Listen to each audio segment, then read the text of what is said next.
ताफू sign को घूरता है। उसका चेहरा चिंतन का कैनवास है। वह ऊपर देखता है, हवा धीरे से उसके बालों से खेल रही है। यह एक अजीब शहर होने वाला है। ताफू उल्टे शहर के पास पहुंचता है, प्रवेश करने के लिए तैयार। एक ट्रैफिक पुलिस अधिकारी ताफू को रोकता है, प्रवेश शुल्क की मांग करता है। पुलिस अधिकारी दृढ़ता से खड़ा है, उसकी कानों में एक सीटी दबी हुई है। उल्टे शहर की सड़क पर ताफू एक पुलिसकर्मी को 50 रुपए का नोट सौंपता है। ताफू चारों ओर देखता है, उसके माथे पर एक शिकन उभर आती है, क्योंकि वह सोचता है यह किस तरह का शहर है। ताफू एक विचित्र चाय की दुकान के सामने रुकता है, जिसका साइन बोर्ड मजाकिया अंदाज में घोषित करता है, ठंडी गर्म चाय, मुफ्त सुगंध, दोगुनी कीमत का स्वाद। ताफू उल्टी पुल्टी शहर के चाय घर में कदम रखता है, एक कप गर्म चाय में गर्मी की तलाश में। एक हैरान करने वाला मोड़, ताफू को गर्म कप में ठंडी चाय मिलती है। एक अप्रत्याशित विडंबना, चाय खाने के अजीब नियम खुद को प्रकट करते हैं, क्योंकि ताफू को चाय की सुगंध के लिए अलग से चार्ज किया जाता है। विचित्र शहर के बीच एक आदमी तकिया पकड़े हुए है, उसका चेहरा निराशा का मुखौटा बना हुआ है। वह चिल्लाता है, उसकी आवाज में तत्काल आवश्यकता झलकती है। मेरे पड़ोसी को नींद नहीं आ रही, उसे डॉक्टर वाटर रेड को दिखाने की जरूरत है। ताफू एक ऐसी गली में चलता है जहां इमारतें ऊपर की ओर ऊंची हैं और उनके प्रतिबिंब आकाश के खिलाफ एक असली झिलमिलाहट पैदा करते हैं। कारें छतों पर तेजी से दौड़ती हैं, उनकी हेडलाइटें दिन में चीरती हुई, जबकि पैदल चलने वाले गुरुत्वाकर्षण को धता बताते हुए उसके ऊपर उल्टे चलते हैं। ताफू रुक जाता है, उसके चेहरे पर हैरानी झलकती है, क्योंकि वह चारों ओर देखता है, वास्तविकता पर सवाल उठाता है। क्या इस शहर का हर आदमी पागल है, या यह शहर किसी वैकल्पिक ब्रह्मांड का हिस्सा है? ताफू ने अविश्वास और जिज्ञासा के मिश्रण वाली आवाज में आश्चर्य व्यक्त किया। सूर्य उल्टे शहर पर चमकता है, जहां इमारतें गुरुत्वाकर्षण को चुनौती देती हैं। ताफू शहर में घूमता है, उसका भाव उसकी दिशाहीनता को दर्शाता है। ताफू रुकता है, उसके चेहरे पर एक रहस्योद्घाटन फैलता है। ताफू कहते हैं, मुझे एहसास है कि मुझे उल्टा सोचना भी सीखना होगा, अन्यथा यहां जीवित रहना मुश्किल होगा। उल्टे शहर की असंभव वास्तुकला के बीच ताफू गुरुत्वाकर्षण को चुनौती देने वाली सड़क पर घिसटता हुआ चलता है। वह अपनी बांह पकड़ता है, चिंता उसके चेहरे पर गहराई से अंकित है। ताफू को लगता है कि उसे डॉक्टर से जांच करवानी चाहिए। ताफू वाटर रेड मेमोरियल अस्पताल पहुंचता है। अस्पताल के रिसेप्शन की बांझ सफेद दीवारें शांत गतिविधि के साथ गुंजन करती हैं। रिसेप्शनिस्ट, जिसके चेहरे पर थकान झलक रही थी, बोलती है, अपनी परीक्षा खुद लिखें, फीस जमा करें और रजिस्टर में अपना नाम उल्टा लिखें। रिसेप्शन डेस्क पर ताफू सावधानी पूर्वक रजिस्टर में FUTA लिखती है। ताफू अस्पताल के गलियारे में चलता है, उस कमरे के निर्देशों का पालन करता है जो मौजूद नहीं है। गलियारा फैला हुआ है, प्रत्येक दरवाजे पर क्रमिक रूप से नंबर लिखे हुए हैं, फिर भी कमरा नंबर 13 मायावी बना हुआ है। ताफू के चेहरे पर भ्रम छाया हुआ है। ताफू नर्स के पास दिशा निर्देशों की तलाश में पहुंचता है। वह पूछता है, माफ कीजिए, क्या आप मुझे बता सकते हैं कि डॉक्टर पानी लाल का कमरा कहां है? जल रेड मेमोरियल अस्पताल की हवा एंटीसेप्टिक की बांझ खुशबू से भरी है, जहां दबी हुई फुसफुसाहट मशीनों की लयबद्ध बीपिंग के साथ मिलती है। एक नर्स धीरे से कहती है, डॉक्टर सर्जरी में व्यस्त हैं। वह मरीज को दर्द भुलाने में मदद करने के लिए उसे चुटकुले सुना रहे हैं। ताफू बैठा है, डॉक्टर को देख रहा है। ताफू सोचता है, डॉक्टर एक चिकित्सक की तुलना में एक स्टैंड अप कॉमेडियन की तरह अधिक लगते हैं। वाटर रेड मेमोरियल अस्पताल की शांति में एक वार्ड बॉय ताफू को बुलाता है। उसकी आवाज गूंजती है।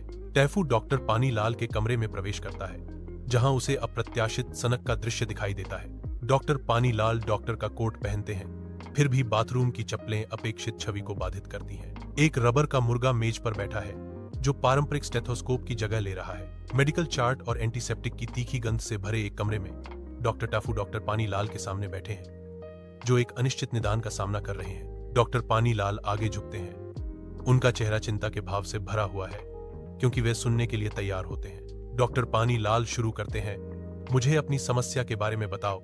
डॉक्टर टाफू बांझ कमरे में डॉक्टर टाफू ध्यान से देख रहे हैं, हवा प्रत्याशा से भरी हुई है। डॉक्टर टाफू रबर के मुर्गे को ऊपर उछालते हैं, फिर उसे पकड़ लेते हैं। तुम्हें एक सेंटी व्यंग्यात्मक वायरस हो गया है, तुम्हें 3 दिनों तक प्रतिदिन एक चुटकुला सुनना होगा। डॉक्टर पानी लाल बैठे हैं, टाफू के चुटकुला सुनाने का इंतजार कर रहे हैं। टाफू डॉक्टर वाटर लाल के कमरे में खड़ा है। टाफू कहता है, टाफू एक चुटकुला सुनाता है। डॉक्टर वाटर लाल गुस्से में मेज पर हाथ मारते हैं। डॉक्टर वाटर लाल ने घोषणा की, टाफू ठीक है, और उसे बिल काउंटर पर 500 रुपए जमा करने की आवश्यकता है। ता फू वाटर रेड मेमोरियल अस्पताल से बाहर निकलता है। उसका चेहरा दुख से छाया हुआ है। वह रुकता है। उसकी निगाहें दृश्य पर घूमती हैं। उदासी उस पर भारी पड़ रही है। इस शहर में कोई बीमारी नहीं है, बस सहनशीलता की कमी है, और इसका इलाज कॉमेडी है। टा फू उल्टे पुल्टे शहर की सड़क के बीच में खड़ा है। उसका भाव गहरी अनुभूति का है। वह समझता है कि इस विचित्र महानगर में तर्क एक बिना दावे वाली अवशेष वस्तु से ज्यादा कुछ नहीं है। ताफू अपने कमरे से बाहर निकलता है। उल्टे शहर की विचित्र वास्तविकता में कदम रखता है। एक चोर बेधड़क होकर गली के अनजान निवासियों से अंडरवियर चुराता है। उल्टे शहर में ता फू की चीख अजीब कोण वाली गलियों में गूंजती है। चोर चौंक कर भाग जाता है। उसके कदमों की आवाज झुकी हुई पगडंडी से गूंजती है। ताफू तत्काल अपने फोन में 999 डायल करता है। विपरीत शहर पुलिस नियंत्रण कक्ष गतिविधि से गुलजार है। हवा इलेक्ट्रॉनिक्स की हल्की गूंज से भरी हुई है। अचानक एक फोन बजता है, जिसकी तीखी आवाज लगातार गूंज को चीर देती है। फोन से एक आवाज गूंजती है, ताना मारती हुई। हेलो, क्या आप चोर हैं या किसी चोर के दोस्त? शिकायत दर्ज करने के लिए 1 दबाएं, चोर से मिलने के लिए 2 दबाएं। शहर की सड़क पर एक पुलिस जीप गरजती हुई आकर रुकती है। इंस्पेक्टर बिंदास सिंह का आगमन होता है। व्यस्त शहर की सड़क पर इंस्पेक्टर शिकायत के बारे में पूछता है। शहर की सड़क अथक धूप में लगातार ऊर्जा से धड़कती है। अव्यवस्था के बीच इंस्पेक्टर रुकता है।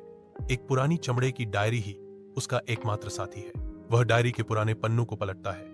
हर मोड़ अतीत की नई परतों को उजागर करता है। वह लिखना शुरू करता है। भौहें गहरी सोच में डूबी हुई हैं। केस अंडरवियर चोर एक्सप्रेस, संभावित सीरियल अंडरवियर अपराधी। इंस्पेक्टर टाफू एक ऐसे शहर में खड़े हैं जहां गुरुत्वाकर्षण तर्क को धता बताता है। उनकी दुनिया उल्टी है। इस असंभव परिदृश्य के बीच इंस्पेक्टर टाफू अटूट संकल्प के साथ घोषणा करते हैं, मुझे शर्म नहीं है कि मैंने एक सार्वजनिक नायक के काम को बर्बाद कर दिया। एक हलचल भरी सड़क का दृश्य सामने आता है जो गुरुत्वाकर्षण को धता बताता है, क्योंकि इमारतें ऊपर से लटकती हैं और लोग उस पर टहलते हैं जो छत होनी चाहिए। इंस्पेक्टर उल्टे शहर के दृश्य को देखता है। चोर के प्रभाव पर विचार करते हुए, चोर एक नायक है क्योंकि हर कोई उसके कारण अपने कपड़े घर के अंदर सुखाता है। चिलचिलाती धूप में उल्टे शहर की गुरुत्वाकर्षण विरोधी वास्तुकला वास्तविकता को चुनौती देती है। एक इंस्पेक्टर खां है। उसकी कठोर दृष्टि फ्रेम से परे किसी पर टिकी हुई है। इंस्पेक्टर के शब्द अवास्तविक माहौल को चीरते हुए बोले, वे उसे तब गिरफ्तार करेंगे जब वह कोई अपराध नहीं करेगा। इंस्पेक्टर के कहने पर शहर ऊपर लटकता है। चोर हमारे ब्रांड एम्बेसडर हैं। स्मार्ट चोर, सुरक्षित शहर अभियान का हिस्सा। ता फू की आंखें गुस्से से चमक रही हैं। एक सिपाही घबराया हुआ और हांफता हुआ घटनास्थल पर पहुंचता है। अंडरवियर चोर ने फिर से हमला किया। सिपाही विस्मय से भरकर कहता है। उसकी आवाज निराशा से भरी हुई है। वह नवीनतम अपराध का खुलासा करता है। इस बार उसने चमकीले अंडरगारमेंट्स, गुलाबी और नियॉन हरे रंग का एक नया बैच चुरा लिया है। एक ऐसे शहर में जहां गुरुत्वाकर्षण अपना रास्ता खो चुका है, इमारतें आकाश से चिपकी हुई हैं और सड़कें हवा में तैरती हैं। इंस्पेक्टर खड़ा है, इस विचित्र लेकिन सामान्य दृश्य को देख रहा है। इस अराजकता के बीच इंस्पेक्टर एक अजीब आदेश जारी करता है। गुलाबी रंग वालों को मेरी जीप के एंटीना से बांध दो, यह स्टाइलिश दिखेगा। जीप उल्टे शहर के परिदृश्य के बीच में खड़ी है, जो इंस्पेक्टर के अनोखे स्पर्श के लिए तैयार है। टाफू होश में रहने के लिए संघर्ष करता है। उसके हाथ उसके सिर को पकड़े हुए हैं क्योंकि उसका दिमाग घूम रहा है। यहां सब कुछ उल्टा है। चोर को पुरस्कार मिलता है, शिकायतकर्ता को चेतावनी मिलती है। इंस्पेक्टर बिंदास सिंह रुकते हैं। उनका हाथ टाफू के कंधे पर मजबूती से टिका हुआ है। उल्टे शहर में सब कुछ उल्टा चलता है। यदि आप समझदार बने रहना चाहते हैं तो या तो पागल बन जाइए या राजनेता।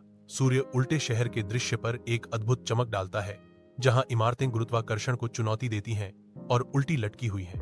तर्क को धता बताते हुए वाहन विचित्र आकाश में निलंबित शांति से हवा में तैरते हैं। पैदल यात्री उस जगह पर चलते हैं जो कभी छत हुआ करती थी।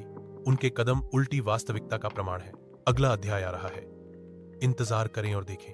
एक शहर की सड़क उल्टी गति से भरी हुई है। सूरज के नीचे जो विकृत छाया डालता है। पैदल यात्री अप्राकृतिक कदमों में चलते हैं। सूर्य के अजीब कोण से उनके प्रतिबिंब लंबे हो जाते हैं। अगर आपको कहानी पसंद आई तो लाइक करें, सब्सक्राइब करें और बेल आइकन दबाएं। उल्टा नगर का शहर हमारे सामने फैला हुआ है। एक वास्तुशिल्प संबंधी विचित्रता जहां हर संकेत उल्टा है और हर अपेक्षा को उलट दिया गया है। इस वास्तविकता को मोड़ने वाले महानगर में पैदल चलने वाले उल्टी दिशा में चलते हैं। उनकी क्रियाएं शहर के अजीब कानूनों को दर्शाती हैं। गाहियां बुलेवार्डों पर उल्टी दिशा में चलती हैं, जो तर्क को धता बताती हैं और धारणाओं को चुनौती देती हैं। टफू उल्टा नगर के अनोखे रेस्टोरेंट में कदम रखता है, जहां दुनिया उल्टी हो जाती है। एक अजीब मोड़ में डेसर्ट एपेटाइजर है और मुख्य पाठ्यक्रम केवल साइड तक ही सीमित हो जाते हैं। एक वेटर आता है जो एक छोटे से सब्जी के हिस्से से पहले आइसक्रीम परोसकर परंपरा को चुनौती देता है। वेटर आइसक्रीम रखता है, फिर सब्जियों का एक छोटा सा भाग परोसता है। टाफू पार्क से गुजरता है, अपने सामने के दृश्य से मोहित होकर। वह लोगों को अपनी बिल्लियों को इस तरह टहलते हुए देखता है जैसे कि वे कुत्ते हों। बिल्लियां छड़ें लाती हैं और मजे से भौंकती हैं। टाफू पुस्तकालय में प्रवेश करता है और देखता है कि अलमारियों पर किताबें उल्टी रखी हुई हैं। संरक्षक बैठे हैं, अंतिम पृष्ठ से पहले पृष्ठ तक पढ़ रहे हैं। टाफू लाइब्रेरियन के पास मार्गदर्शन लेने के लिए जाता है। पुस्तकालयाध्यक्ष मुस्कुराते हुए कहते हैं, मैं आपकी क्या मदद कर सकता हूं सर? टाफू बताते हैं, मैं एक किताब ढूंढ रहा हूं, इसका नाम है the right way to do things. पुस्तकालयाध्यक्ष जवाब देते हैं, हाँ, मुझे देखने दो। चीजों को करने का गलत तरीका के तहत। पुस्तकालयाध्यक्ष टाफू को मुस्कुराते हुए किताब सौंपती है, ये लीजिए, उल्टा पन्ने का आनंद लीजिए। टैफू एक परेशान करने वाला दृश्य देखता है। पुलिस अधिकारी मनमाने ढंग से नागरिकों को गिरफ्तार करते हैं, उन्हें स्टेशन के अंदर खींचते हैं। विकृत न्याय सामने आता है क्योंकि अपराधियों को पदक मिलते हैं। उनकी छातियां गर्व से फूल जाती हैं। किस्मत का एक क्रूर मोड़ प्रवेश द्वार के ऊपर एक बड़े संकेत से उजागर होता है। ईमानदारी को सजा देना, अपराध को पुरस्कृत करना। शानदार थिएटर उत्साह से गुलजार है क्योंकि अभिनेता मंच पर आते हैं। जैसे ही अभिनेता नाटक के अंत के साथ शुरू करते हैं, जो कि एक अपरंपरागत शुरुआत है, एक खामोशी छा जाती है। जैसे जैसे प्रदर्शन पीछे की ओर बढ़ता है, उत्साही तालियों से थिएटर भर जाता है। एक अजीब सी शांति छा जाती है क्योंकि नाटक विपरीत क्रम में समाप्त होता है, जिससे दर्शक विचारमग्न चुप्पी में डूब जाते हैं। शहर की लय के अनुकूल होते हुए टाफू ने रहने का संकल्प लिया। उसके होंठों पर एक मुस्कान खेल रही थी। वह उल्टी टोपी पहनता है, एक चंचल इशारा जो शहर की उल्टी भावना को दर्शाता है। शहर के उलटासार को अपनाते हुए टाफू पीछे की ओर इसकी बाहों में चला जाता है। मैक्स, ब्रूनो, स्क्वीकी कुएदान पास इंतहार में। मैक्स धुएं का एक गुबार छोड़ता है क्योंकि वे अपनी साहसी योजना को अंतिम रूप देते हैं। वे रोडेंटिया डेयरी इतिहास संग्रहालय से गोल्डन गौड़ा चुराने की सावधानी पूर्वक योजना बना रहे हैं। मंद रोशनी वाले व्हिस्कर लाउंज के अंदर मैक्स, ब्रूनो और स्क्वीकी बैठे हैं। उनकी दबी हुई चर्चा हवा को प्रत्याशा से भर रही है। स्क्वीकी दृढ़ता से घोषणा करती है, हम सिर्फ चोर नहीं हैं दोस्तों, हम कलाकार हैं। कृंतक डेयरी इतिहास संग्रहालय रात के अंधेरे में डूबा हुआ है। इसके रहस्य भारी पहरे में है। पास की एक गली के अंधेरे में तीन आकृतियां एक बड़े कचरा पेटी के पीछे शरण पाती हैं। लेजर किरणें फर्श पर नाचती हैं, प्रकाश और छाया का एक भूल भुलैया। ब्रूनो अनाड़ीपन से एक वेंट में फंस जाता है। उसकी दुर्दशा हर पल और भी बदतर होती जाती है। स्कीकी के फुर्तीले पंजे पनीर वेंडिंग मशीन पर नाचते हैं क्योंकि वह सिस्टम में हैक करता है। अलार्म सिस्टम बंद हो जाता है। उनकी मिशन एक महत्वपूर्ण मोड़ लेने के साथ ही चुप्पी बहरी हो जाती है। मैक्स रोशनदान से संग्रहालय में उतरता है। नीचे लेजर बीमों का एक भूल भुलैया बना हुआ है। वह तिजोरी को तोड़ने की तैयारी करते हुए कांच पर एक सक्शन कप चिपकाता है। गुंबद झुकता है और सुनहरा गौड़ा एक दिव्य प्रकाश विकीर्ण करता है। डेयरी इतिहास के रोडेंटिया संग्रहालय में एक उल्लू क्यूरेटर अचानक जाग जाता है। लाल बत्तियां चमकती हैं और सायरन बजते हैं जो अराजकता का संकेत देते हैं। घुसपैठिया अलर्ट, उल्लू क्यूरेटर ने अपनी आवाज में तात्कालिकता भरते हुए कहा। इस कोलाहल के बीच मैक्स चिल्लाता है, टीम रद्द करो, रद्द करो। तीनों एक अंधेरी गली में तेजी से दौड़ते हैं। उनका भागना जरूरी है। एक जाल झट से बंद हो जाता है जो उन्हें बाल बाल बचाता है। रैकून क्लीनर फंसा हुआ है। स्ट्रीट लैंप की मंद टिमटिमाहट में तीनों हांफते हुए रुकते हैं। मैक्स रात के तनाव के बीच अपने बैग से एक गोल्डन गौड़ा निकालता है। एक अंधेरी छत पर एक छायादार आकृति रात में छिपी हुई दुबक रही है। लेंस के माध्यम से आकृति नीचे अपने लक्ष्य को देखती है। आकृति रात में फुसफुसाती है, ठीक है मैक्सी बॉय, मेरा पनीर चुरा रहे हो, देखते हैं तुम कब तक ऊपर रहते हो। गोदाम में तीनों के जश्न मनाने के साथ जीत हवा में लटकी हुई है। ब्रूनो अपनी पीठ के बल लेटा हुआ है, थका हुआ लेकिन संतुष्ट। स्कीकी पनीर के सिक्कों की गिनती करता है। प्रत्येक सिक्का उनकी जीत का प्रमाण है। मखमल अंधेरे से प्रकट होता है। एक चांदी का पंजा भयावह रूप से चमकता है। वेलवेट की आवाज गोदाम में गूंजती है, रिफॉर्म, तुमने कुछ ऐसा लिया है जो मेरा है। धुंधली रोशनी वाले गोदाम में धूल के कण कमजोर धूप में नाचते हैं क्योंकि ब्रूनो मैक्स का सामना करता है। एक सवाल हवा में लटका हुआ है। ब्रूनो पूछता है, क्या वह तुम्हारी पूर्व प्रेमिका है? मैक्स एक विकृत मुस्कान के साथ जवाब देता है, वह और भी बुरी है। वह मेरी पूर्व साथी है। धूल और छिपे रहस्यों को उजागर करते हुए सूरज की रोशनी भूली हुई गोदाम में फैल रही है।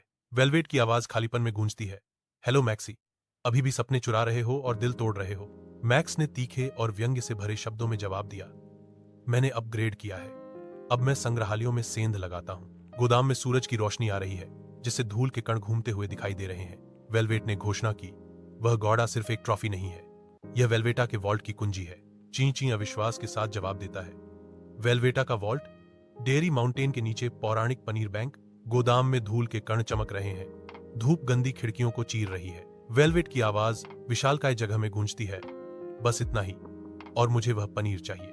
मैक्स दृढ़ रहता है, जवाब देता है, कोई मौका नहीं। अदृश्य लेजर उनकी छाती को निशाना बनाती हैं और उन्हें लाल रंग से रंग देती हैं। छाया से टक्सीडो पहने छिपकली निकलती हैं, उनकी पनीर कसने वाली बंदूकें खतरनाक रूप से चमकती हैं। वेलवेट की तीखी आवाज चुप्पी को चीरती है, मैं पूछ नहीं रही हूं डार्लिंग। ब्रूनो गुर्राता है, एक धीमी गड़गड़ाहट विशाल जगह में गूंजती है। इसकी की एक चम्मच लहराता है, धातुमंद रोशनी में चमक रही है। मैक्स कूलर को पकड़ लेता है, उसके चेहरे पर दृढ़ संकल्प अंकित है। कचरा ट्रक के एक गोदाम की दीवार से हिंसक रूप से टकराने से अराजकता फैल गई। नैनी पिकल्स, शहर की सबसे सख्त पग, ड्राइवर की सीट से आदेश देती है, अंदर आओ तुम सार्डिन चूसने वाले बदमाश। मैक्स, ब्रूनो और स्क्वीकी कचरा ट्रक में चढ़ते ही काम करने के लिए तैयार हैं। कचरा ट्रक गरजता हुआ शुरू होता है, पीछे हटते समय धुआं और मछली की हड्डियां उगलता है। पनीर से बनी गोलियां उड़ती हैं जो शहर की दीवारों से टकराकर चकनाचूर हो जाती हैं। मखमली अराजकता के बीच खड़ा है, उसका चांदी का पंजा सुबह की रोशनी पकड़ रहा है। सूर्य की निगाहों के नीचे खाली सड़क पर छायाएं खिंचती हैं। वेलवेट की आवाज दृढ़ संकल्प और चुनौती के मिश्रण के साथ गूंजती है, भागो मैक्सी, जितना हो सके भागो, लेकिन वह पनीर मेरा है।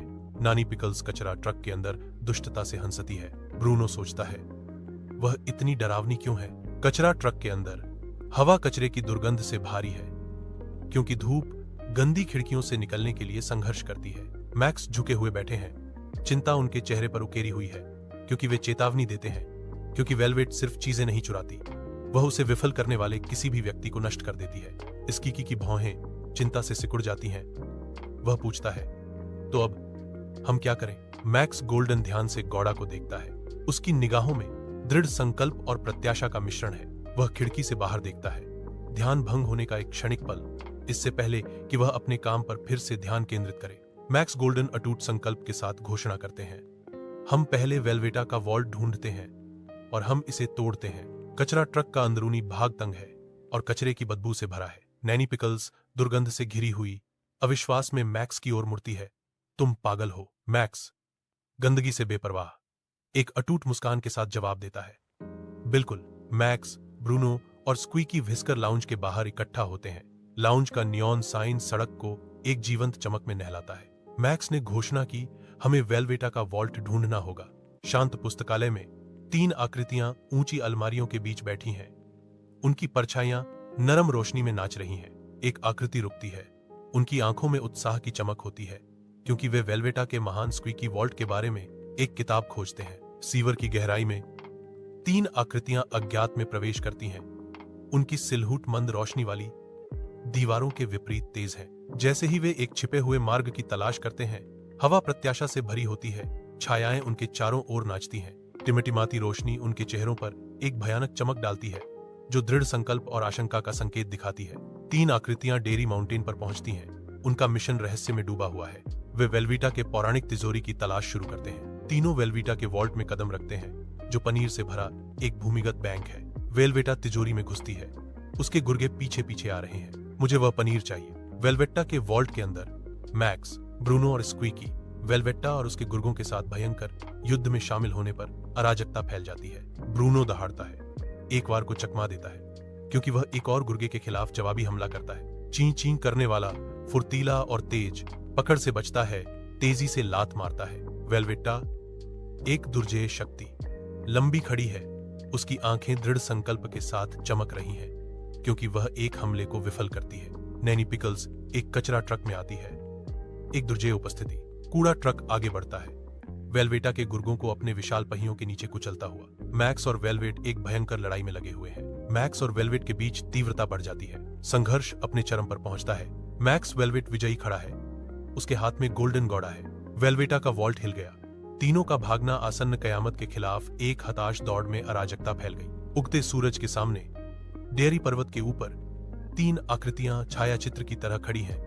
उनके आकार भोर से रेखांकित हैं। वे चुपचाप खड़े हैं, जागती हुई दुनिया को देख रहे हैं। सूर्य के प्रकाश में नहाए हुए मैक्स और ब्रूनो डेयरी पर्वत के ऊपर विजयी होकर खड़े हैं। मैक्स गर्व से भरा हुआ घोषणा करता है, हमने कर दिखाया। ब्रूनो उम्मीद से चमकती आंखों के साथ पूछता है, क्या इसका मतलब है कि हम अमीर हैं? सूर्य का प्रकाश डेयरी पर्वत की बर्फ से ढकी चोटियों को एक चमकदार चमक में नहलाता है। चींची निश्चितता से घोषित करती है, हम किंवदंतियां हैं।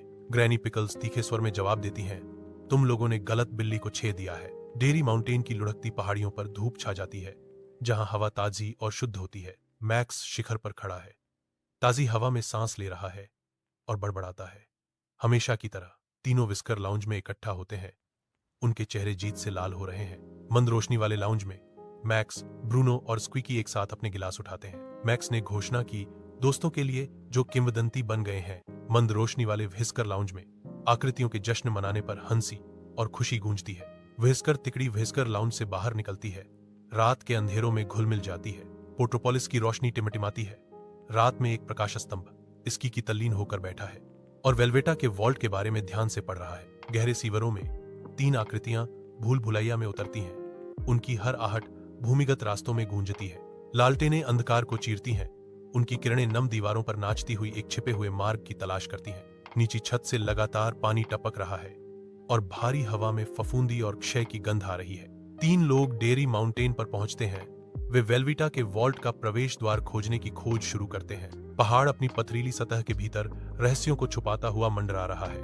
आंकड़े छिपे हुए तिजोरी का पता लगाने के लिए दृढ़ संकल्पित होकर अपनी चढ़ाई शुरू करते हैं। 3 लोग वेलवेटा के वॉल्ट में कदम रखते हैं, जो पनीर से भरा एक भूमिगत बैंक है। मैक्स, ब्रूनो और स्क्वीकी इकट्ठे होते हैं। अटूट बंधन के लिए गिलास ऊंचे उठाकर टोस्ट करते हैं। मैक्स ने घोषणा की, दोस्तों के लिए जो किंवदंती बन गए हैं। वे गिलास टकराते हैं। वेलवेटा के गुंबद में दोस्ती की एक सिम्फनी गूंजती है। तिजोरी में रखे सुनहरे तरल से भरे गिलास चमक रहे हैं। खड़गपुर का गांव शांत, हरे भरे सौंदर्य में खुलता है, जो शांतिपूर्ण परिवेश के बीच जीवन का एक दृश्य है। खड़गपुर में जीवन धड़कता है, क्योंकि ग्रामीण अपने दैनिक जीवन के नृत्य में लगे हुए हैं। बेबो गांव में प्रवेश करती है। उसकी चाल अनोखे अंदाज से भरी हुई है। लड्डू, बेबो का मालिक, अनिच्छा से दिन का सामना करता है। अपने वफादार साथी द्वारा खेतों में जाने के लिए मजबूर किया जाता है। वह धीरे धीरे मैदान की ओर चलता है। उसके चेहरे के भाव में कोई बदलाव नहीं है। लड्डू एक आह के साथ अपना काम शुरू करता है। रात के अंधेरे में बेबो गांव की गलियों में घूमती है। एक शरारती आत्मा भटक रही है। वह शांति भंग करता है। उसकी उपस्थिति ग्रामीणों के लिए एक चंचल खलल है। असीम खुशी के एक विस्फोट में बेबो नाचना शुरू कर देता है। उसकी हरकतें रात भर गूंजती हैं। नंदू, मक्खन बेचने वाला, चिंतित चेहरे के साथ चिल्लाता है, चोर चोर। ग्रामीण देखते हैं। उनके चेहरे सदमे और अविश्वास से मिले हुए हैं। बेबो चोर के रूप में उभरती है, गर्व से ऊपर उठाए हुए मक्खन की एक बाल्टी। अद्वितीय फुर्ती के साथ बेबो गांव की नहर को पार कर जाती है। वह आसानी से दूसरी तरफ उतर जाता है। गांव के चौराहे के हृदय में बच्चे बेबो को पसंद करते हैं। उनकी हंसी हवा में गूंजती है। गांव की महिलाएं बेबो को देखती हैं। उनके चेहरे पर निराशा और थकान का मिश्रण है। गांव के बुजुर्ग प्रार्थना में घुटने टेकते हैं। उनकी आवाजें दबी हुई हैं, क्योंकि वे दिव्य हस्तक्षेप चाहते हैं। पंचायत प्रांगण में मुखिया जी चाय की चुस्की लेते हुए ध्यान आकर्षित करते हैं। उनकी आज्ञाएं सभा में गूंजती हैं। बेबो के आने से चहल पहल भरा माहौल थम जाता है और उनकी उपस्थिति स्थापित व्यवस्था को भंग कर देती है। बेबो चाय की दुकान के ऊपर बैठी है। उसकी आंखें शरारत से चमक रही हैं। वह ताजे गोबर का एक मुट्ठी भर उठाती है। गांव वाले बेबो के लिए हंसते और खुश होते हैं। गांव का चौराहा टिमटिमाती मशालों से जीवंत हो उठता है। उनकी रोशनी ग्रामीणों के चिंतित चेहरों पर नाचती है। मुखिया जी के गंभीर शब्द रात की हवा में गूंजते हैं। बेबो को खतरा है। लड्डू ने घोषणा की, बेबो सिर्फ बुरे लोगों पर हमला करती है। एक पेड़ के पीछे बेबो मुखिया जी की पगड़ी पहनती है। मास्टर गुल्लू गांव के स्कूल में ज्ञान प्रदान करते हैं। बेबो स्कूल का दरवाजा तोड़कर अंदर आती है। बेबो ब्लैक बोर्ड पर खड़ा है। उसकी आंखों में एक शरारती चमक है। बेबो बोल्ड स्ट्रोक के साथ मास्टर गुल्लू का कार्टून बनाती है। बेबो गुल्लू की कुर्सी पर बैठी है। बेबो बच्चों के टिफिन से खाना खाती है। एक स्कूल बोर्ड की बैठक शुरू होती है। हवा अनकही तनाव से भरी हुई है। गुल्लू उठता है। उसकी आवाज एक दृढ़ अटल मांग के साथ गूंजती है। बेबो को स्कूल से निकालने की मांग। बच्चे गांव के स्कूल के बाहर इकट्ठा होते हैं। उनके चेहरे दृढ़ संकल्प से भरे हुए हैं। एकजुट होकर वे अपनी आवाज उठाते हैं, नहीं बेबो, नहीं स्कूल। बेबो हर शुक्रवार को गांव के स्कूल पहुंचती है। रामू और गुड्डी की शादी का निमंत्रण हर घर पहुंचने से गांव में उत्साह छाया हुआ है। गांव का मैदान गतिविधियों से गुलजार है, क्योंकि ग्रामीण शादी की तैयारी कर रहे हैं। बेबो अपनी ज्वेलरी और फूलों की मालाओं में सजी धजी शादी के मंडप पर पहुंचती है। शादी समारोह के बीच बेबो दूल्हा और दुल्हन के बीच बैठी है। बेबो मूंग करती है, मानो घोषणा कर रही हो, मुझे आपत्ति है। शादी की धूमधाम के बीच बेबो हर निवाले का स्वाद लेते हुए भरपूर दावत का आनंद लेती है। अपनी आंखों में एक शरारती चमक के साथ बेबो मासूम बच्चों से चश्मा छीन लेती है। बेबो उत्सव के दिल में कूदती है। बेलगाम खुशी और बेतहाशा परित्याग के साथ नाचती है। गांव का चौराहा शांत प्रत्याशा से गुलजार है, क्योंकि ग्रामीण इकट्ठा होते हैं। उनकी चर्चाएं अटकलों की एक टेपेस्ट्री बुनती हैं। आगामी चुनाव को लेकर हवा में अनकही उम्मीदें और आशंकाएं तैर रही हैं। गांव की सामूहिक सांसें थमी हुई हैं। बदलाव की हवाओं के बहने का इंतजार है। एक बच्चे की आवाज गांव के चौक की शांति को भंग करती है। बच्चे की शुद्ध आवाज गूंजती है, सरल, तत्काल याचिका के साथ प्रतिध्वनित होती है, बेबो को वोट दो।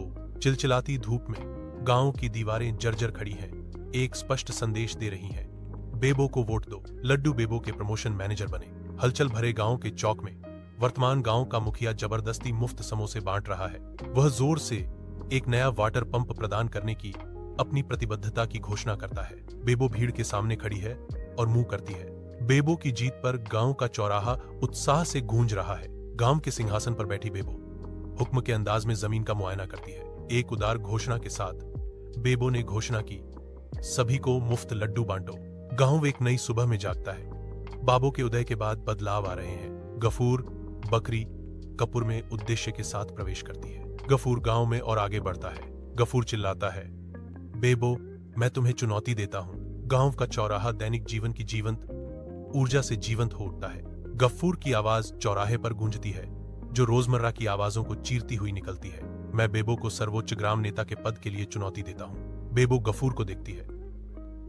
गांव विभाजित खड़ा है, जो टीम बेबो और टीम गफूर के बीच गहरी प्रतिद्वंद्विता का एक दृश्य प्रमाण है। गांव के चौक के हृदय में मंच एक भयंकर प्रतियोगिता के लिए तैयार होने के साथ प्रत्याशा भारी लटकती है। गांव के मैदान में भयंकर रस्साकशी अपने चरम पर पहुंचती है। बेबो की क्रूर शक्ति से गफूर गन्ना के खेत में उड़ जाता है। गफूर गन्ने के खेत में दुर्घटनाग्रस्त हो जाता है। गांव के चौक में बेबो भीड़ के सामने मुंह करती है, भीख खई होकर तालियां बजाने लगती है। गांव के चौक में सूरज चमकता है और हवा में धूल नाचती है। बेबो खई है, उसका सिर थोड़ा हिल रहा है। वह धीरे धीरे जानबूझकर चबाती है।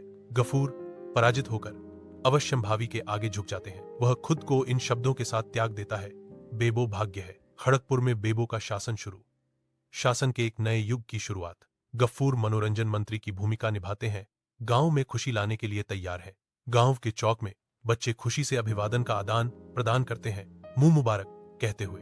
बेबो गांव के तालाब में खुशी से छप छप करती है, जो पानी और रोशनी का एक जीवंत नृत्य है। स्कूल के बीच बच्चों की हंसी बेबो की चंचल भावना के साथ शुद्ध आनंद के नृत्य में गुंथी हुई है। स्कूल बेबो की चंचल हरकतों और बच्चों की खुशी भरी चीखों की आवाजों से गूंजता है। बेबो के ध्यान का केंद्र बनते ही गांव खुशी से झूम उठता है। गांव के चौक के हृदय में बेबो लंबी खड़ी है, ग्रामीणों को संबोधित करते हुए। खड़गपुर गांव खुले आसमान के नीचे एक झूठी शांति में लौट आया है। जंगल जीवन से भरपूर है, जीवों का एक सिम्फनी जो पूर्ण सामंजस्य में सह अस्तित्व में है। जंगल का जादू कम होने लगता है, इसके जीवंत रंग फीके पड़ जाते हैं, क्योंकि फूल मुरझा जाते हैं। नदियां जो कभी जीवन से भरपूर थीं, अब बंजर और सूखी पड़ी हैं, जो जंगल की निराशा को दर्शाती हैं। ऊपर के तारे टिमटिमाना बंद कर देते हैं, जिससे रात अंधेरे के अथाह गड्ढे में डूब जाती है। रानी स्टारलीफ बुद्धिमान और चिंतित अपने दोस्तों को बुलाती है। वे तैरते हुए पहाड़ों पर पहुंचते हैं। वे स्काईबेरी की तलाश में निकल पड़ते हैं। उन्हें एक स्काईबेरी मिलती है। रानी स्टारलीफ स्काईबेरी खाती है। रानी स्टारलीफ को स्काईबेरी से शक्ति मिलती है। रानी स्टारलीफ और उसके दोस्त घर लौटते हैं। वे अपने घर पहुंचते हैं। रानी स्टारलीफ अपने दोस्तों को धन्यवाद देती है। टोटो, लुलू और मोमो रानी स्टारलीफ को धन्यवाद देते हैं। रानी स्टारलीफ और उसके दोस्त खुशी से नाचते हैं। रानी स्टारलीफ अपने दोस्तों से कहती है, मैं तुम्हें स्काईबेरी के बारे में बताती हूँ और तुम्हें तैरते पहाड़ों की यात्रा पर जाने के लिए कहती हूँ। रानी स्टारलीफ और उसके दोस्त एक साथ सोते हैं। अगली सुबह रानी स्टारलीफ और उसके दोस्त जागते हैं। वे एक नया रोमांच शुरू करने के लिए तैयार हैं। टोटो, लुलू और मोमो रानी स्टारलीफ की बात ध्यान से सुनते हैं। रानी स्टारलीफ स्काईबेरी के बारे में बताती हैं। टोटो, लुलू और मोमो तैरते पहाड़ों की यात्रा पर जाने के लिए सहमत हैं। रानी स्टारलीफ और उसके दोस्त तैरते पहाड़ों की यात्रा पर निकलते हैं। They pass through a dense forest. वे एक गहरी नदी पार करते हैं। वे एक ऊंचे पहाड़ पर चढ़ते हैं। टोटो, लुलू और मोमो विलो डीप जंगल में अपनी यात्रा शुरू करने के लिए तैयार है। प्रत्येक व्यक्ति अपने विशेष कौशल और वस्तुओं के साथ अपना बैग पैक करता है। लुलू अपने खास हुनर और सामान के साथ अपना बैग पैक करती है। मोमो अपने विशेष कौशल और चीहों के साथ अपना बैग पैक करती है। तीन दोस्त दादाजी मश के घर के पास आते हैं। वे दादाजी मश को जगाते हैं। दोस्त एक साथ बोलते हैं, हमें तैरते पहाड़ों का नक्शा चाहिए। दादाजी मश एक चमकता हुआ स्क्रॉल प्रस्तुत करते हैं जिसमें तैरते पहाड़ों का नक्शा दिखाया गया है। वह चेतावनी देते हैं, मैं तुम्हें जेली हिल्स और हंसी की झील के बारे में चेतावनी देता हूँ। तीनों जेली हिल्स पर पहुंचते हैं। लुलू आगे बढ़ती है। उसके कदम हल्के और बेफिक्र हैं। मोमो संघर्ष करता है। उसके पैर नरम जमीन में धंस जाते हैं। टोटो एक छड़ी बढ़ाता है। मोमो को मदद के लिए हाथ देता है। एक ओरदार खिंचाव के साथ टोटो मोमो को चिपकी हुई धरती से आयात कराता है। टोटो एक पहेली के पास जाता है। टोटो पहेली का अध्ययन करता है। टोटो को समाधान मिल गया। तीनों दोस्त हौसी झील पर पहुंचते हैं, इस बात से अनजान कि उनका एक जादुई सामना होने वाला है। अचानक तीन खिलखिलाते भूत प्रकट होते हैं। उनके शरारती रूप धूप में झिलमिलाते हैं। खिलखिलाते भूत दोस्तों को गुदगुदी करना शुरू कर देते हैं। उनकी अलौकिक उंगलियां बेकाबू हंसी का कारण बनती हैं। दोस्त हंसी से फूट पड़ते हैं। उनके शरीर कांप रहे हैं क्योंकि गिगल घोस्ट्स अपना चंचल हमला जारी रखते हैं। हवा हंसी की आवाज से गूंजती है जो झील की शांत सतह पर प्रतिध्वनित होती है। वे हंसते हैं और झील बुलबुलों के पुल में बदल जाती है। झील की सतह से बुलबुले उठने लगते हैं जो एक झिलमिलाता पुल बनाने के लिए एक साथ गुच्छे बनाते हैं। झीलों के ऊपर बुलबुलों का पुल फैला हुआ है, एक मनमौजी रास्ता जो जादू से प्रकट होता है। दोस्त तैरते हुए पहाड़ों पर पहुंचते हैं जो दिव्य सुंदरता और प्राचीन रहस्य का क्षेत्र है।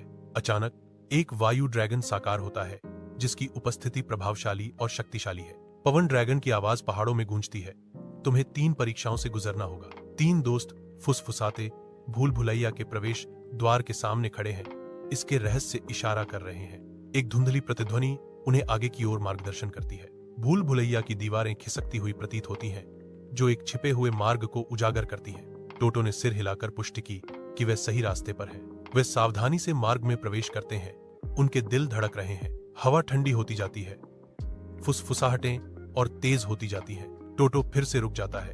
उसकी इंद्रियां और तेज हो जाती हैं। वह दूरी में एक धुंधली रोशनी की ओर इशारा करता है। रोशनी की ओर बढ़ते हुए उनकी आंखों में उम्मीद की किरण चमकती है। रास्ता एक खुले मैदान में खुलता है जो भूल भुलैया के निकास को दर्शाता है। टोटो विजयी होकर मुस्कुराता है। उसकी बुद्धिमत्ता ने उनका मार्गदर्शन किया है। अपनी ते बुद्धि पर भरोसा करते हुए टोटो भूल भुलैया में आगे बढ़ता है। वे भूल भुलैया से बाहर निकलते हैं, ताजी हवा में सांस लेते हैं। भूल भुलैया उनके पीछे चुपचाप खड़ी है। उसके रहस्य अभी भी बरकरार है। वे मुड़ जाते हैं, अपने अगले साहसिक कार्य के लिए तैयार। अपने साझा अनुभव से एकजुट होकर वे दूर क्षितिज में चले जाते हैं। भूल भुलैया की दीवारें गहरी होती जाती हैं तो रहस्य फुसफुसाती हैं। रास्ते के घुमावों का विश्लेषण करते हुए टोटो रुकता है। उसका दिमाग दौड़ रहा है। वह अटूट आत्मविश्वास के साथ पथ का चयन करते हुए निर्णायक रूप से इशारा करता है। दोस्त टोटो के फैसले पर भरोसा करते हुए करीब से पीछा करते हैं। हर कोने पर भूल भुलैया उनके संकल्प की परीक्षा लेती है। टोटो अचानक रुक जाता है। भूल भुलैया की ऊर्जा में बदलाव महसूस करते हुए वह ध्यान से सुनता है, सूक्ष्म संकेतों को समझने की कोशिश करता है। तूफान के प्रकोप के खिलाफ तीनों दोस्त खुद को संभालते हैं। प्रकृति की भारी शक्ति के आगे उनकी आकृतियां छोटी दिखती हैं। तूफान भीतर की उथल पुथल को दर्शाता है, फिर भी उनका संकल्प और मजबूत होता है। वे आगे बढ़ते हैं। उनकी पदचाप गरजती दहाड़ में गूंजती है। तूफान उनकी सीमाओं की परीक्षा लेता है, लेकिन उनकी दोस्ती उनका लंगर बनी रहती है। वे एक दूसरे की उपस्थिति में सांत्वना पाते हैं जो तूफान के दिल में आशा की किरण है। तूफान जारी है, लेकिन उनकी आत्माएं अराजकता से ऊपर उठती हैं। वे योद्धा हैं जो प्रतिकूल परिस्थितियों की भट्टी में तपकर बने हैं। उनका बंधन अटूट है। तूफान के क्रोध के माध्यम से वे अपनी ताकत, अपना उद्देश्य, अपना भाग्य पाते हैं। वे तूफान का दिल है, बवंडर की आंख, अराजकता के भीतर शांति। वे तूफान से निकलते हैं, जख्मी हैं लेकिन मजबूत हैं। उनकी आत्माएं झुकी नहीं है। तूफान ने उन्हें परखा है, लेकिन इसने उनकी सच्ची ताकत भी उजागर की है। वे आगे बढ़ते हैं। हर कदम तूफान के निरंतर आक्रमण के खिलाफ एक संघर्ष है। वे अपने भाग्य के स्वामी हैं, अपनी आत्माओं के कप्तान हैं, अपनी कहानी के नायक हैं। तूफान आ सकता है, लेकिन उनका बंधन कभी नहीं टूटेगा। वे तूफान का दिल हैं और वे पराजित नहीं होंगे। एक साथ वे अजय शक्ति हैं, अंधेरे समय में आशा की किरण। उन्होंने तूफान का सामना किया है और विजयी होकर उभरे हैं।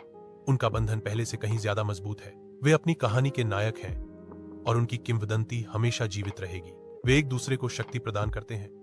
उनकी साझा दृढ़ता अराजकता में एक प्रकाश स्तंभ है। तूफान उनके चारों ओर उग्र रूप से मंडरा रहा है, जो उनके संकल्प की सीमाओं का परीक्षण कर रहा है। वे आगे बढ़ते हैं, अपने उद्देश्य में एकजुट। उनका बंधन अटूट है। हवा गरजती है, बारिश कहर बरपाती है, लेकिन उनकी आत्माएं अटूट बनी रहती हैं। वे खतरनाक रास्ते पर चलते हैं। उनकी आंखें दूर क्षितिज पर टिकी हुई हैं। हर कदम उनके साहस का प्रमाण है। हर सांस तूफान की ताकत की अवहेलना है। वे एक नजर साझा करते हैं, सहने और जीतने का एक मौन वादा। तीन दोस्त एक रोते हुए बादल प्राणी पर ठोकर मारते हैं। एक स्वर्गीय प्राणी जो दुख में बह रहा है। लुलू कांपते हुए प्राणी के पास जाती है। उसका दिल करुणा से भर जाता है। बादल प्राणी कांपता है। इसका रूप अनिश्चित रूप से बदलता रहता है। खुद को एक साथ रखने के लिए संघर्ष करता है। कोमल आंखों से लुलू एक हाथ बाती है, जो संकटग्रस्त प्राणी को मौन आश्वासन प्रदान करता है। लुलू धीरे से बोलती है। उसके शब्द प्राणी के अनदेखे घावों के लिए एक सुखदायक बाम है। लुलू इलाके की तलाशी शुरू करती है। उसकी निगाहें जमीन पर घूमती हैं, ताकि उसे पता चल सके कि प्राणी को क्या तकलीफ है। लुलू की नहर एक दिव्य प्रकाश की चमक पर पड़ती है, जो पत्तियों के बीच छिपे हुए एक खोए हुए पंख को उजागर करती है। लुलू सावधानी पूर्वक झिलमिलाता हुआ पंख उठाती है। इसकी चमक एक जादुई संबंध का संकेत देती है। श्रद्धा के साथ लुलू पंख को बादल प्राणी को प्रस्तुत करता है, जो आशा और उपचार का इशारा है। वायु ड्रैगन लुलू खुशी से भरी दयालुता से देखती है। लुलू उन्हें स्काईबेरीज प्रदान करता है। तीनों दोस्त विलोडीप वन में लौटते हैं। टोटो स्काईबेरी को पकड़े हुए है और इसे रानी स्टारलीफ को प्रस्तुत करता है। जंगल जागता है। इसका जादू बहाल हो गया है। कभी सूखी रहने वाली नदियां अब जीवन से लबालब हैं। रात का आकाश अनगिनत तारों से जगमगाता है। जंगल के नायक के रूप में सराहे गए तीनों दोस्त शान से खड़े हैं। एक साल बाद रानी स्टारलीफ के बगल में एक नया स्काईबेरी पेड़ उगता है। जंगल में हमेशा के लिए जादू बना रहेगा। जंगल जीवन से भरपूर है, जीवों का एक सिम्फनी जो पूर्ण सामंजस्य में सह अस्तित्व में है। जंगल का जादू कम होने लगता है। इसके जीवंत रंग फीके पड़ जाते हैं, क्योंकि फूल मुरझा जाते हैं। नदियां जो कभी जीवन से भरपूर थीं, अब बंजर और सूखी पड़ी हैं, जो जंगल की निराशा को दर्शाती हैं। ऊपर के तारे टिमटिमाना बंद कर देते हैं, जिससे रात अंधेरे के अथाह गड्ढे में डूब जाती है। रानी स्टारलीफ बुद्धिमान और चिंतित अपने दोस्तों को बुलाती है। वे तैरते हुए पहाड़ों पर पहुंचते हैं। वे स्काईबेरी की तलाश में निकल पड़ते हैं। उन्हें एक स्काईबेरी मिलती है। रानी स्टारलीफ स्काईबेरी खाती है। रानी स्टारलीफ को स्काईबेरी से शक्ति मिलती है। रानी स्टारलीफ और उसके दोस्त घर लौटते हैं। वे अपने घर पहुंचते हैं।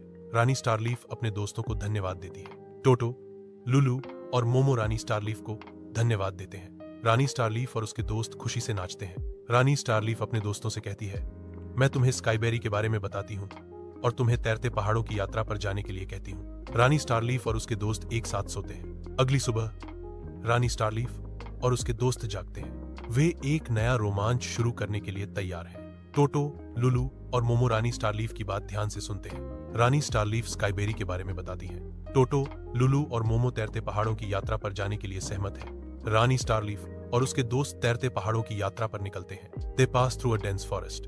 वे एक गहरी नदी पार करते हैं। वे एक ऊंचे पहाड़ पर चढ़ते हैं। टोटो, लुलू और मोमो विलोडीप जंगल में अपनी यात्रा शुरू करने के लिए तैयार है। प्रत्येक व्यक्ति अपने विशेष कौशल और वस्तुओं के साथ अपना बैग पैक करता है।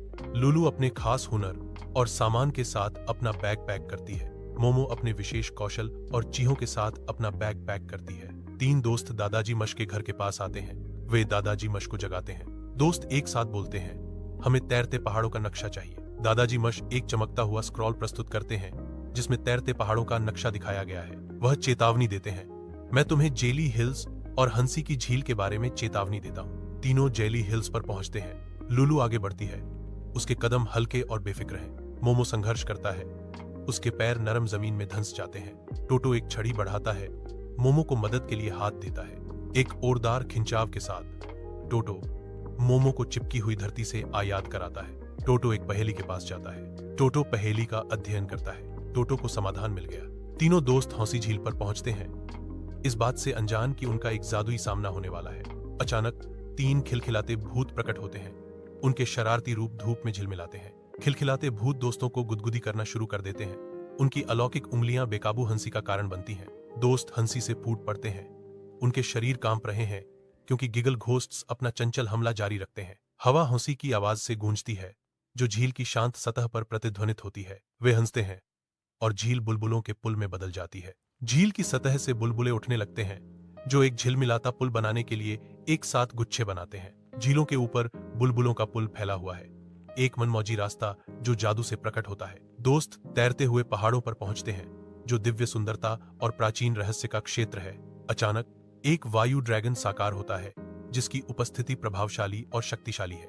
पवन ड्रैगन की आवाज पहाड़ों में गूंजती है, तुम्हें 3 परीक्षाओं से गुजरना होगा। 3 दोस्त फुसफुसाते भूल भुलैया के प्रवेश द्वार के सामने खड़े हैं, इसके रहस्य इशारा कर रहे हैं। एक धुंधली प्रतिध्वनि उन्हें आगे की ओर मार्गदर्शन करती है। भूल भुलैया की दीवारें खिसकती हुई प्रतीत होती हैं जो एक छिपे हुए मार्ग को उजागर करती हैं। टोटो ने सिर हिलाकर पुष्टि की कि वे सही रास्ते पर हैं। वे सावधानी से मार्ग में प्रवेश करते हैं। उनके दिल धड़क रहे हैं। हवा ठंडी होती जाती है, फुसफुसाहटें और तेज होती जाती हैं। टोटो फिर से रुक जाता है। उसकी इंद्रियां और तेज हो जाती हैं। वह दूरी में एक धुंधली रोशनी की ओर इशारा करता है। रोशनी की ओर बढ़ते हुए उनकी आंखों में उम्मीद की किरण चमकती है। रास्ता एक खुले मैदान में खुलता है जो भूल भुलैया के निकास को दर्शाता है। टोटो विजयी होकर मुस्कुराता है। उसकी बुद्धिमत्ता ने उनका मार्गदर्शन किया है। अपनी ते बुद्धि पर भरोसा करते हुए टोटो भूल भुलैया में आगे बढ़ता है। वे भूल भुलैया से बाहर निकलते हैं, ताजी हवा में सांस लेते हैं। भूल भुलैया उनके पीछे चुपचाप खड़ी है। उसके रहस्य अभी भी बरकरार है। वे मुड़ जाते हैं, अपने अगले साहसिक कार्य के लिए तैयार। अपने साझा अनुभव से एकजुट होकर वे दूर क्षितिज में चले जाते हैं। भूल भुलैया की दीवारें गहरी होती जाती हैं तो रहस्य फुसफुसाती हैं। रास्ते के घुमावों का विश्लेषण करते हुए टोटो रुकता है। उसका दिमाग दौड़ रहा है। वह अटूट आत्मविश्वास के साथ पथ का चयन करते हुए निर्णायक रूप से इशारा करता है। दोस्त टोटो के फैसले पर भरोसा करते हुए करीब से पीछा करते हैं। हर कोने पर भूल भुलैया उनके संकल्प की परीक्षा लेती है। टोटो अचानक रुक जाता है। भूल भुलैया की ऊर्जा में बदलाव महसूस करते हुए वह ध्यान से सुनता है, सूक्ष्म संकेतों को समझने की कोशिश करता है। तूफान के प्रकोप के खिलाफ तीनों दोस्त खुद को संभालते हैं। प्रकृति की भारी शक्ति के आगे उनकी आकृतियां छोटी दिखती हैं। तूफान भीतर की उथल पुथल को दर्शाता है, फिर भी उनका संकल्प और मजबूत होता है। वे आगे बढ़ते हैं। उनकी पदचाप गरजती दहाड़ में गूंजती है। तूफान उनकी सीमाओं की परीक्षा लेता है, लेकिन उनकी दोस्ती उनका लंगर बनी रहती है। वे एक दूसरे की उपस्थिति में सांत्वना पाते हैं, जो तूफान के दिल में आशा की किरण है। तूफान जारी है, लेकिन उनकी आत्माएं अराजकता से ऊपर उठती हैं। वे योद्धा हैं जो प्रतिकूल परिस्थितियों की भट्टी में तपकर बने हैं। उनका बंधन अटूट है। तूफान के क्रोध के माध्यम से वे अपनी ताकत, अपना उद्देश्य, अपना भाग्य पाते हैं। वे तूफान का दिल है, बवंडर की आंख, अराजकता के भीतर शांति। वे तूफान से निकलते हैं, जख्मी हैं लेकिन मजबूत हैं। उनकी आत्माएं झुकी नहीं है। तूफान ने उन्हें परखा है, लेकिन इसने उनकी सच्ची ताकत भी उजागर की है। वे आगे बढ़ते हैं। हर कदम तूफान के निरंतर आक्रमण के खिलाफ एक संघर्ष है। वे अपने भाग्य के स्वामी हैं, अपनी आत्माओं के कप्तान हैं, अपनी कहानी के नायक हैं। तूफान आ सकता है, लेकिन उनका बंधन कभी नहीं टूटेगा। वे तूफान का दिल हैं और वे पराजित नहीं होंगे। एक साथ वे अजय शक्ति हैं, अंधेरे समय में आशा की किरण। उन्होंने तूफान का सामना किया है और विजयी होकर उभरे हैं। उनका बंधन पहले से कहीं ज्यादा मजबूत है। वे अपनी कहानी के नायक हैं और उनकी किंवदंती हमेशा जीवित रहेगी। वे एक दूसरे को शक्ति प्रदान करते हैं। उनकी साझा दृढ़ता अराजकता में एक प्रकाश स्तंभ है। तूफान उनके चारों ओर उग्र रूप से मंडरा रहा है, जो उनके संकल्प की सीमाओं का परीक्षण कर रहा है। वे आगे बढ़ते हैं, अपने उद्देश्य में एकजुट। उनका बंधन अटूट है। हवा गरजती है, बारिश कहर बरपाती है, लेकिन उनकी आत्माएं अटूट बनी रहती हैं। वे खतरनाक रास्ते पर चलते हैं। उनकी आंखें दूर क्षितिज पर टिकी हुई हैं। हर कदम उनके साहस का प्रमाण है।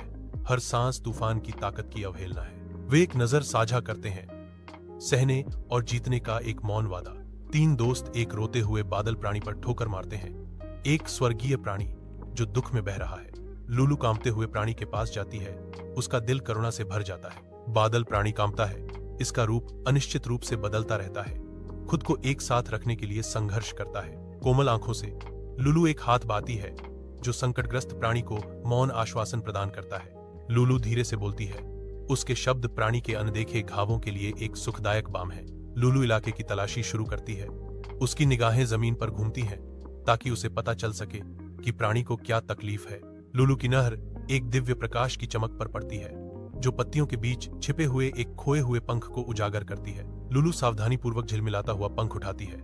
इसकी चमक एक जादुई संबंध का संकेत देती है। श्रद्धा के साथ लुलु पंख को बादल प्राणी को प्रस्तुत करता है जो आशा और उपचार का इशारा है। वायु ड्रैगन लुलु खुशी से भरी दयालुता से देखती है। लुलु उन्हें स्काईबेरीज प्रदान करता है। तीनों दोस्त विलोडीप वन में लौटते हैं। टोटो स्काईबेरी को पकड़े हुए है और इसे रानी स्टारलीफ को प्रस्तुत करता है।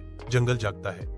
इसका जादू बहाल हो गया है। कभी सूखी रहने वाली नदियां अब जीवन से लबालब हैं। रात का आकाश अनगिनत तारों से जगमगाता है। जंगल के नायक के रूप में सराहे गए तीनों दोस्त शान से खड़े हैं। 1 साल बाद रानी स्टारलीफ के बगल में एक नया स्काईबेरी पेड़ उगता है। जंगल में हमेशा के लिए जादू बना रहेगा। खड़गपुर का गांव शांत हरे भरे सौंदर्य में खुलता है जो शांतिपूर्ण परिवेश के बीच जीवन का एक दृश्य है। खड़गपुर में जीवन धड़कता है क्योंकि ग्रामीण अपने दैनिक जीवन के नृत्य में लगे हुए हैं। बेबो गांव में प्रवेश करती है। उसकी चाल अनोखे अंदाज से भरी हुई है। लड्डू बेबो का मालिक अनिच्छा से दिन का सामना करता है। अपने वफादार साथी द्वारा खेतों में जाने के लिए मजबूर किया जाता है। वह धीरे धीरे मैदान की ओर चलता है। उसके चेहरे के भाव में कोई बदलाव नहीं है। लड्डू एक आह के साथ अपना काम शुरू करता है। रात के अंधेरे में बेबो गांव की गलियों में घूमती है। एक शरारती आत्मा भटक रही है। वह शांति भंग करता है। उसकी उपस्थिति ग्रामीणों के लिए एक चंचल खलल है। असीम खुशी के एक विस्फोट में बेबो नाचना शुरू कर देता है।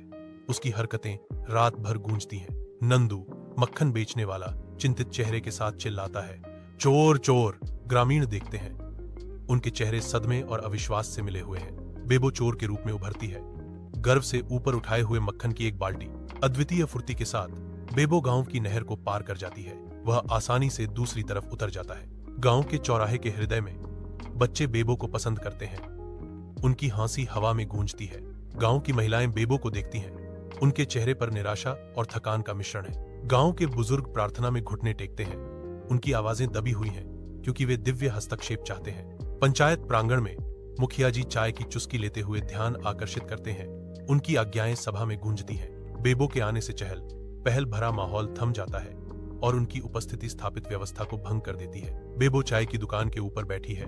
उसकी आंखें शरारत से चमक रही हैं। वह ताजे गोबर का एक मुट्ठी भर उठाती है। गांव वाले बेबो के लिए हंसते और खुश होते हैं। गांव का चौराहा टिमटिमाती मशालों से जीवंत हो उठता है। उनकी रोशनी ग्रामीणों के चिंतित चेहरों पर नाचती है। मुखिया जी के गंभीर शब्द रात की हवा में गूंजते हैं। बेबो को खतरा है। लड्डू ने घोषणा की, बेबो सिर्फ बुरे लोगों पर हमला करती है। एक पेड़ के पीछे बेबो मुखिया जी की पगड़ी पहनती है। मास्टर गुल्लू गांव के स्कूल में ज्ञान प्रदान करते हैं। बेबो स्कूल का दरवाजा तोड़कर अंदर आती है। बेबो ब्लैक बोर्ड पर खड़ा है। उसकी आंखों में एक शरारती चमक है। बेबो बोल्ड स्ट्रोक के साथ मास्टर गुल्लू का कार्टून बनाती है। बेबो गुल्लू की कुर्सी पर बैठी है। बेबो बच्चों के टिफिन से खाना खाती है। एक स्कूल बोर्ड की बैठक शुरू होती है। हवा अनकही तनाव से भरी हुई है। गुल्लू उठता है। उसकी आवाज एक दृढ़ अटल मांग के साथ गूंजती है। बेबो को स्कूल से निकालने की मांग। बच्चे गांव के स्कूल के बाहर इकट्ठा होते हैं। उनके चेहरे दृढ़ संकल्प से भरे हुए हैं। एकजुट होकर वे अपनी आवाज उठाते हैं, नहीं बेबो, नहीं स्कूल। बेबो हर शुक्रवार को गांव के स्कूल पहुंचती है। रामू और गुड्डी की शादी का निमंत्रण हर घर पहुंचने से गांव में उत्साह छाया हुआ है। गांव का मैदान गतिविधियों से गुलजार है क्योंकि ग्रामीण शादी की तैयारी कर रहे हैं। बेबो अपनी ज्वेलरी और फूलों की मालाओं में सजी धजी शादी के मंडप पर पहुंचती है। शादी समारोह के बीच बेबो दूल्हा और दुल्हन के बीच बैठी है। बेबो मूंग करती है, मानो घोषणा कर रही हो, मुझे आपत्ति है। शादी की धूमधाम के बीच बेबो हर निवाले का स्वाद लेते हुए भरपूर दावत का आनंद लेती है।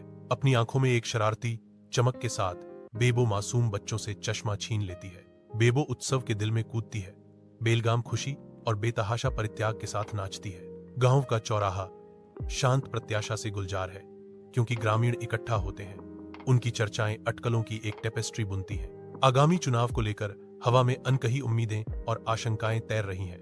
गांव की सामूहिक सांसें थमी हुई हैं। बदलाव की हवाओं के बहने का इंतजार है। एक बच्चे की आवाज गांव के चौक की शांति को भंग करती है। बच्चे की शुद्ध आवाज गूंजती है, सरल, तत्काल याचिका के साथ प्रतिध्वनित होती है, बेबो को वोट दो। चिलचिलाती धूप में गांव की दीवारें जर्जर खड़ी हैं, एक स्पष्ट संदेश दे रही हैं, बेबो को वोट दो। लड्डू बेबो के प्रमोशन मैनेजर बने। हलचल भरे गांव के चौक में वर्तमान गांव का मुखिया जबरदस्ती मुफ्त समोसे बांट रहा है। वह जोर से एक नया वाटर पंप प्रदान करने की अपनी प्रतिबद्धता की घोषणा करता है। बेबो भीड़ के सामने खड़ी है और मुंह करती है। बेबो की जीत पर गांव का चौराहा उत्साह से गूंज रहा है। गांव के सिंहासन पर बैठी बेबो हुक्म के अंदाज में जमीन का मुआयना करती है। एक उदार घोषणा के साथ बेबो ने घोषणा की, सभी को मुफ्त लड्डू बांटो। गांव एक नई सुबह में जागता है। बाबो के उदय के बाद बदलाव आ रहे हैं। गफूर बकरी कपूर में उद्देश्य के साथ प्रवेश करती है। गफूर गांव में और आगे बढ़ता है। गफूर चिल्लाता है, बेबो मैं तुम्हें चुनौती देता हूं। गांव का चौराहा दैनिक जीवन की जीवंत ऊर्जा से जीवंत हो उठता है। गफूर की आवाज चौराहे पर गूंजती है, जो रोजमर्रा की आवाजों को चीरती हुई निकलती है। मैं बेबो को सर्वोच्च ग्राम नेता के पद के लिए चुनौती देता हूं। बेबो गफूर को देखती है। गांव विभाजित खड़ा है, जो टीम बेबो और टीम गफूर के बीच गहरी प्रतिद्वंद्विता का एक दृश्य प्रमाण है। गांव के चौक के हृदय में मंच एक भयंकर प्रतियोगिता के लिए तैयार होने के साथ प्रत्याशा भारी लटकती है। गांव के मैदान में भयंकर रस्साकशी अपने चरम पर पहुंचती है। बेबो की क्रूर शक्ति से गफूर गन्ना के खेत में उड़ जाता है। गफूर गन्ने के खेत में दुर्घटनाग्रस्त हो जाता है। गांव के चौक में बेबो भीड़ के सामने मुंह करती है। भीख खई होकर तालियां बजाने लगती है। गांव के चौक में सूरज चमकता है और हवा में धूल नाचती है। बेबो खई है, उसका सिर थोड़ा हिल रहा है। वह धीरे धीरे जानबूझकर चबाती है। गफूर पराजित होकर अवश्यम भावी के आगे झुक जाते हैं। वह खुद को इन शब्दों के साथ त्याग देता है, बेबो भाग्य है। खड़गपुर में बेबो का शासन शुरू। शासन के एक नए युग की शुरुआत। गफूर मनोरंजन मंत्री की भूमिका निभाते हैं। गांव में खुशी लाने के लिए तैयार है। गांव के चौक में बच्चे खुशी से अभिवादन का आदान प्रदान करते हैं, मुंह मुबारक कहते हुए। बेबो गांव के तालाब में खुशी से छप छप करती है, जो पानी और रोशनी का एक जीवंत नृत्य है। स्कूल के बीच बच्चों की हंसी बेबो की चंचल भावना के साथ शुद्ध आनंद के नृत्य में गुंथी हुई है। स्कूल बेबो की चंचल हरकतों और बच्चों की खुशी भरी चीखों की आवाजों से गूंजता है। बेबो के ध्यान का केंद्र बनते ही गांव खुशी से झूम उठता है। गांव के चौक के हृदय में बेबो लंबी खड़ी है, ग्रामीणों को संबोधित करते हुए। खड़गपुर गांव खुले आसमान के नीचे एक झूठी शांति में लौट आया है। जंगल जीवन से भरपूर है, जीवों का एक सिम्फनी जो पूर्ण सामंजस्य में सह अस्तित्व में है। जंगल का जादू कम होने लगता है। इसके जीवंत रंग फीके पड़ जाते हैं, क्योंकि फूल मुरझा जाते हैं। नदियां जो कभी जीवन से भरपूर थीं, अब बंजर और सूखी पड़ी हैं, जो जंगल की निराशा को दर्शाती हैं।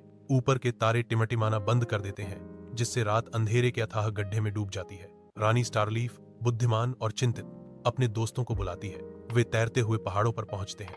वे स्काईबेरी की तलाश में निकल पड़ते हैं। उन्हें एक स्काईबेरी मिलती है। रानी स्टारलीफ स्काईबेरी खाती है। रानी स्टारलीफ को स्काईबेरी से शक्ति मिलती है। रानी स्टारलीफ और उसके दोस्त घर लौटते हैं। वे अपने घर पहुंचते हैं। रानी स्टारलीफ अपने दोस्तों को धन्यवाद देती है। टोटो, लुलू और मोमो रानी स्टारलीफ को धन्यवाद देते हैं। रानी स्टारलीफ और उसके दोस्त खुशी से नाचते हैं। रानी स्टारलीफ अपने दोस्तों से कहती है, मैं तुम्हें स्काईबेरी के बारे में बताती हूँ और तुम्हें तैरते पहाड़ों की यात्रा पर जाने के लिए कहती हूँ। रानी स्टारलीफ और उसके दोस्त एक साथ सोते हैं। अगली सुबह रानी स्टारलीफ और उसके दोस्त जागते हैं। वे एक नया रोमांच शुरू करने के लिए तैयार हैं। टोटो, लुलू और मोमो रानी स्टारलीफ की बात ध्यान से सुनते हैं। रानी स्टारलीफ स्काईबेरी के बारे में बताती है। टोटो, लुलू और मोमो तैरते पहाड़ों की यात्रा पर जाने के लिए सहमत हैं। रानी स्टारलीफ और उसके दोस्त तैरते पहाड़ों की यात्रा पर निकलते हैं। They pass through a dense forest. वे एक गहरी नदी पार करते हैं। वे एक ऊंचे पहाड़ पर चढ़ते हैं। टोटो, लुलू और मोमो विलो डीप जंगल में अपनी यात्रा शुरू करने के लिए तैयार है। प्रत्येक व्यक्ति अपने विशेष कौशल और वस्तुओं के साथ अपना बैग पैक करता है। लुलू अपने खास हुनर और सामान के साथ अपना बैग पैक करती है। मोमो अपने विशेष कौशल और चीहों के साथ अपना बैग पैक करती है। तीन दोस्त दादाजी मश के घर के पास आते हैं। वे दादाजी मश को जगाते हैं। दोस्त एक साथ बोलते हैं, हमें तैरते पहाड़ों का नक्शा चाहिए। दादाजी मश एक चमकता हुआ स्क्रॉल प्रस्तुत करते हैं, जिसमें तैरते पहाड़ों का नक्शा दिखाया गया है। वह चेतावनी देते हैं, मैं तुम्हें जेली हिल्स और हंसी की झील के बारे में चेतावनी देता हूँ। तीनों जेली हिल्स पर पहुंचते हैं। लुलू आगे बढ़ती है।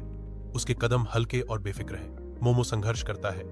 उसके पैर नरम जमीन में धंस जाते हैं। टोटो एक छड़ी बढ़ाता है। मोमो को मदद के लिए हाथ देता है। एक ओरदार खिंचाव के साथ टोटो मोमो को चिपकी हुई धरती से आयात कराता है। टोटो एक पहेली के पास जाता है। टोटो पहेली का अध्ययन करता है। टोटो को समाधान मिल गया। तीनों दोस्त हौसी झील पर पहुंचते हैं, इस बात से अनजान कि उनका एक जादुई सामना होने वाला है। अचानक 3 खिलखिलाते भूत प्रकट होते हैं। उनके शरारती रूप धूप में झिलमिलाते हैं। खिलखिलाते भूत दोस्तों को गुदगुदी करना शुरू कर देते हैं। उनकी अलौकिक उंगलियां बेकाबू हंसी का कारण बनती हैं। दोस्त हंसी से फूट पड़ते हैं। उनके शरीर कांप रहे हैं क्योंकि गिगल घोस्ट्स अपना चंचल हमला जारी रखते हैं। हवा हंसी की आवाज से गूंजती है जो झील की शांत सतह पर प्रतिध्वनित होती है। वे हंसते हैं और झील बुलबुलों के पुल में बदल जाती है। झील की सतह से बुलबुले उठने लगते हैं जो एक झिलमिलाता पुल बनाने के लिए एक साथ गुच्छे बनाते हैं। झीलों के ऊपर बुलबुलों का पुल फैला हुआ है, एक मनमौजी रास्ता जो जादू से प्रकट होता है। दोस्त तैरते हुए पहाड़ों पर पहुंचते हैं जो दिव्य सुंदरता और प्राचीन रहस्य का क्षेत्र है। अचानक एक वायु ड्रैगन साकार होता है जिसकी उपस्थिति प्रभावशाली और शक्तिशाली है। पवन ड्रैगन की आवाज पहाड़ों में गूंजती है, तुम्हें 3 परीक्षाओं से गुजरना होगा। 3 दोस्त फुसफुसाते भूल भुलैया के प्रवेश द्वार के सामने खड़े हैं, इसके रहस्य इशारा कर रहे हैं। एक धुंधली प्रतिध्वनि उन्हें आगे की ओर मार्गदर्शन करती है। भूल भुलैया की दीवारें खिसकती हुई प्रतीत होती हैं जो एक छिपे हुए मार्ग को उजागर करती हैं। टोटो ने सिर हिलाकर पुष्टि की कि वे सही रास्ते पर हैं। वे सावधानी से मार्ग में प्रवेश करते हैं। उनके दिल धड़क रहे हैं। हवा ठंडी होती जाती है, फुसफुसाहटें और तेज होती जाती हैं। टोटो फिर से रुक जाता है, उसकी इंद्रियां और तेज हो जाती हैं। वह दूरी में एक धुंधली रोशनी की ओर इशारा करता है। रोशनी की ओर बढ़ते हुए उनकी आंखों में उम्मीद की किरण चमकती है। रास्ता एक खुले मैदान में खुलता है जो भूल भुलैया के निकास को दर्शाता है। टोटो विजयी होकर मुस्कुराता है। उसकी बुद्धिमत्ता ने उनका मार्गदर्शन किया है। अपनी बुद्धि पर भरोसा करते हुए टोटो भूल भुलैया में आगे बढ़ता है।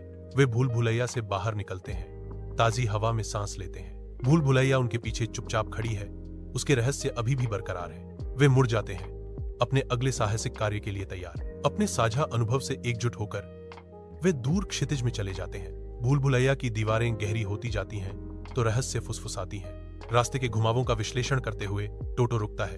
उसका दिमाग दौड़ रहा है। वह अटूट आत्मविश्वास के साथ पथ का चयन करते हुए निर्णायक रूप से इशारा करता है। दोस्त टोटो के फैसले पर भरोसा करते हुए करीब से पीछा करते हैं। हर कोने पर भूल भुलैया उनके संकल्प की परीक्षा लेती है। टोटो अचानक रुक जाता है। भूल भुलैया की ऊर्जा में बदलाव महसूस करते हुए वह ध्यान से सुनता है, सूक्ष्म संकेतों को समझने की कोशिश करता है। तूफान के प्रकोप के खिलाफ तीनों दोस्त खुद को संभालते हैं। प्रकृति की भारी शक्ति के आगे उनकी आकृतियां छोटी दिखती हैं। तूफान भीतर की उथल पुथल को दर्शाता है, फिर भी उनका संकल्प और मजबूत होता है। वे आगे बढ़ते हैं। उनकी पदचाप गरजती दहाड़ में गूंजती है। तूफान उनकी सीमाओं की परीक्षा लेता है, लेकिन उनकी दोस्ती उनका लंगर बनी रहती है। वे एक दूसरे की उपस्थिति में सांत्वना पाते हैं जो तूफान के दिल में आशा की किरण है। तूफान जारी है लेकिन उनकी आत्माएं अराजकता से ऊपर उठती हैं। वे योद्धा हैं जो प्रतिकूल परिस्थितियों की भट्टी में तपकर बने हैं। उनका बंधन अटूट है। तूफान के क्रोध के माध्यम से वे अपनी ताकत, अपना उद्देश्य, अपना भाग्य पाते हैं। वे तूफान का दिल है, बवंडर की आंख, अराजकता के भीतर शांति। वे तूफान से निकलते हैं, जख्मी हैं लेकिन मजबूत हैं। उनकी आत्माएं झुकी नहीं है। तूफान ने उन्हें परखा है लेकिन इसने उनकी सच्ची ताकत भी उजागर की है। वे आगे बढ़ते हैं। हर कदम तूफान के निरंतर आक्रमण के खिलाफ एक संघर्ष है। वे अपने भाग्य के स्वामी हैं, अपनी आत्माओं के कप्तान हैं, अपनी कहानी के नायक हैं। तूफान आ सकता है लेकिन उनका बंधन कभी नहीं टूटेगा। वे तूफान का दिल हैं और वे पराजित नहीं होंगे। एक साथ वे अजय शक्ति हैं, अंधेरे समय में आशा की किरण। उन्होंने तूफान का सामना किया है और विजयी होकर उभरे हैं। उनका बंधन पहले से कहीं ज्यादा मजबूत है। वे अपनी कहानी के नायक हैं और उनकी किंवदंती हमेशा जीवित रहेगी। वे एक दूसरे को शक्ति प्रदान करते हैं। उनकी साझा दृढ़ता अराजकता में एक प्रकाश स्तंभ है। तूफान उनके चारों ओर उग्र रूप से मंडरा रहा है जो उनके संकल्प की सीमाओं का परीक्षण कर रहा है। वे आगे बढ़ते हैं, अपने उद्देश्य में एकजुट। उनका बंधन अटूट है। हवा गरजती है, बारिश कहर बरपाती है, लेकिन उनकी आत्माएं अटूट बनी रहती हैं। वे खतरनाक रास्ते पर चलते हैं। उनकी आंखें दूर क्षितिज पर टिकी हुई हैं। हर कदम उनके साहस का प्रमाण है। हर सांस तूफान की ताकत की अवहेलना है। वे एक नजर साझा करते हैं, सहने और जीतने का एक मौन वादा। 3 दोस्त एक रोते हुए बादल प्राणी पर ठोकर मारते हैं। एक स्वर्गीय प्राणी जो दुख में बह रहा है। लूलू कांपते हुए प्राणी के पास जाती है। उसका दिल करुणा से भर जाता है। बादल प्राणी कांपता है। इसका रूप अनिश्चित रूप से बदलता रहता है। खुद को एक साथ रखने के लिए संघर्ष करता है। कोमल आंखों से लूलू एक हाथ बाती है जो संकटग्रस्त प्राणी को मौन आश्वासन प्रदान करता है। लूलू धीरे से बोलती है। उसके शब्द प्राणी के अनदेखे घावों के लिए एक सुखदायक बाम है। लूलू इलाके की तलाशी शुरू करती है। उसकी निगाहें जमीन पर घूमती हैं ताकि उसे पता चल सके कि प्राणी को क्या तकलीफ है। लुलू की नहर एक दिव्य प्रकाश की चमक पर पड़ती है जो पत्तियों के बीच छिपे हुए एक खोए हुए पंख को उजागर करती है। लुलू सावधानीपूर्वक झिलमिलाता हुआ पंख उठाती है। इसकी चमक एक जादुई संबंध का संकेत देती है। श्रद्धा के साथ लुलू पंख को बादल प्राणी को प्रस्तुत करता है जो आशा और उपचार का इशारा है। वायु ड्रैगन लुलू खुशी से भरी दयालुता से देखती है। लुलू उन्हें स्काईबेरीज प्रदान करता है। तीनों दोस्त विलोडीप वन में लौटते हैं। टोटो स्काईबेरी को पकड़े हुए है और इसे रानी स्टारलीफ को प्रस्तुत करता है। जंगल जागता है। इसका जादू बहाल हो गया है। कभी सूखी रहने वाली नदियां अब जीवन से लबालब हैं। रात का आकाश अनगिनत तारों से जगमगाता है। जंगल के नायक के रूप में सराहे गए तीनों दोस्त शान से खड़े हैं। 1 साल बाद रानी स्टारलीफ के बगल में एक नया स्काईबेरी पेड़ उगता है। जंगल में हमेशा के लिए जादू बना रहेगा। खड़गपुर का गांव शांत हरे भरे सौंदर्य में खुलता है जो शांतिपूर्ण परिवेश के बीच जीवन का एक दृश्य है। खड़गपुर में जीवन धड़कता है क्योंकि ग्रामीण अपने दैनिक जीवन के नृत्य में लगे हुए हैं। बेबो गांव में प्रवेश करती है। उसकी चाल अनोखे अंदाज से भरी हुई है। लड्डू बेबो का मालिक अनिच्छा से दिन का सामना करता है। अपने वफादार साथी द्वारा खेतों में जाने के लिए मजबूर किया जाता है। वह धीरे धीरे मैदान की ओर चलता है। उसके चेहरे के भाव में कोई बदलाव नहीं है। लड्डू एक आह के साथ अपना काम शुरू करता है। रात के अंधेरे में बेबो गांव की गलियों में घूमती है। एक शरारती आत्मा भटक रही है। वह शांति भंग करता है। उसकी उपस्थिति ग्रामीणों के लिए एक चंचल खलल है। असीम खुशी के एक विस्फोट में बेबो नाचना शुरू कर देता है। उसकी हरकतें रात भर गूंजती हैं। नंदू मक्खन बेचने वाला चिंतित चेहरे के साथ चिल्लाता है, चोर चोर। ग्रामीण देखते हैं। उनके चेहरे सदमे और अविश्वास से मिले हुए हैं। बेबो चोर के रूप में उभरती है, गर्व से ऊपर उठाए हुए मक्खन की एक बाल्टी। अद्वितीय फुर्ती के साथ बेबो गांव की नहर को पार कर जाती है। वह आसानी से दूसरी तरफ उतर जाता है। गांव के चौराहे के हृदय में बच्चे बेबो को पसंद करते हैं। उनकी हंसी हवा में गूंजती है। गांव की महिलाएं बेबो को देखती हैं। उनके चेहरे पर निराशा और थकान का मिश्रण है। गांव के बुजुर्ग प्रार्थना में घुटने टेकते हैं। उनकी आवाजें दबी हुई हैं क्योंकि वे दिव्य हस्तक्षेप चाहते हैं। पंचायत प्रांगण में मुखिया जी चाय की चुस्की लेते हुए ध्यान आकर्षित करते हैं। उनकी आज्ञाएं सभा में गूंजती हैं। बेबो के आने से चहल पहल भरा माहौल थम जाता है और उनकी उपस्थिति स्थापित व्यवस्था को भंग कर देती है। बेबो चाय की दुकान के ऊपर बैठी है। उसकी आंखें शरारत से चमक रही हैं। वह ताजे गोबर का एक मुट्ठी भर उठाती है। गांव वाले बेबो के लिए हंसते और खुश होते हैं। गांव का चौराहा टिमटिमाती मशालों से जीवंत हो उठता है। उनकी रोशनी ग्रामीणों के चिंतित चेहरों पर नाचती है।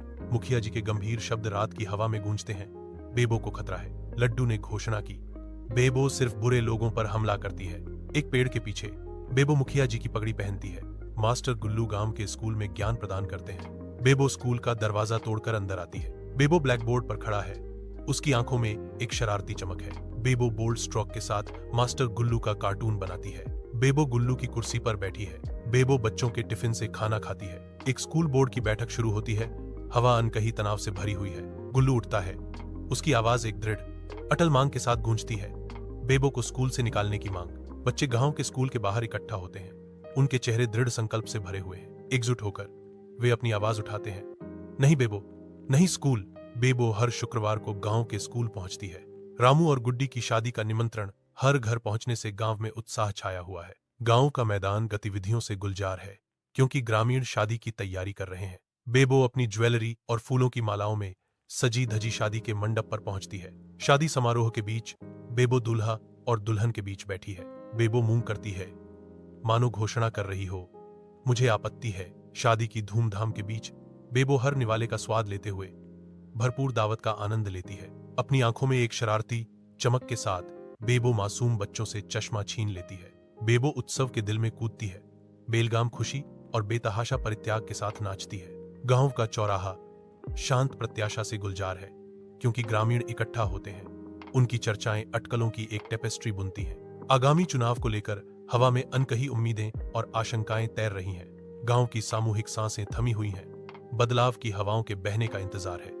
एक बच्चे की आवाज गांव के चौक की शांति को भंग करती है। बच्चे की शुद्ध आवाज गूंजती है, सरल, तत्काल याचिका के साथ प्रतिध्वनित होती है, बेबो को वोट दो। चिलचिलाती धूप में गांव की दीवारें जर्जर खड़ी हैं, एक स्पष्ट संदेश दे रही हैं, बेबो को वोट दो। लड्डू बेबो के प्रमोशन मैनेजर बने। हलचल भरे गांव के चौक में वर्तमान गांव का मुखिया जबरदस्ती मुफ्त समोसे बांट रहा है। वह जोर से एक नया वाटर पंप प्रदान करने की अपनी प्रतिबद्धता की घोषणा करता है। बेबो भीड़ के सामने खड़ी है और मुंह करती है।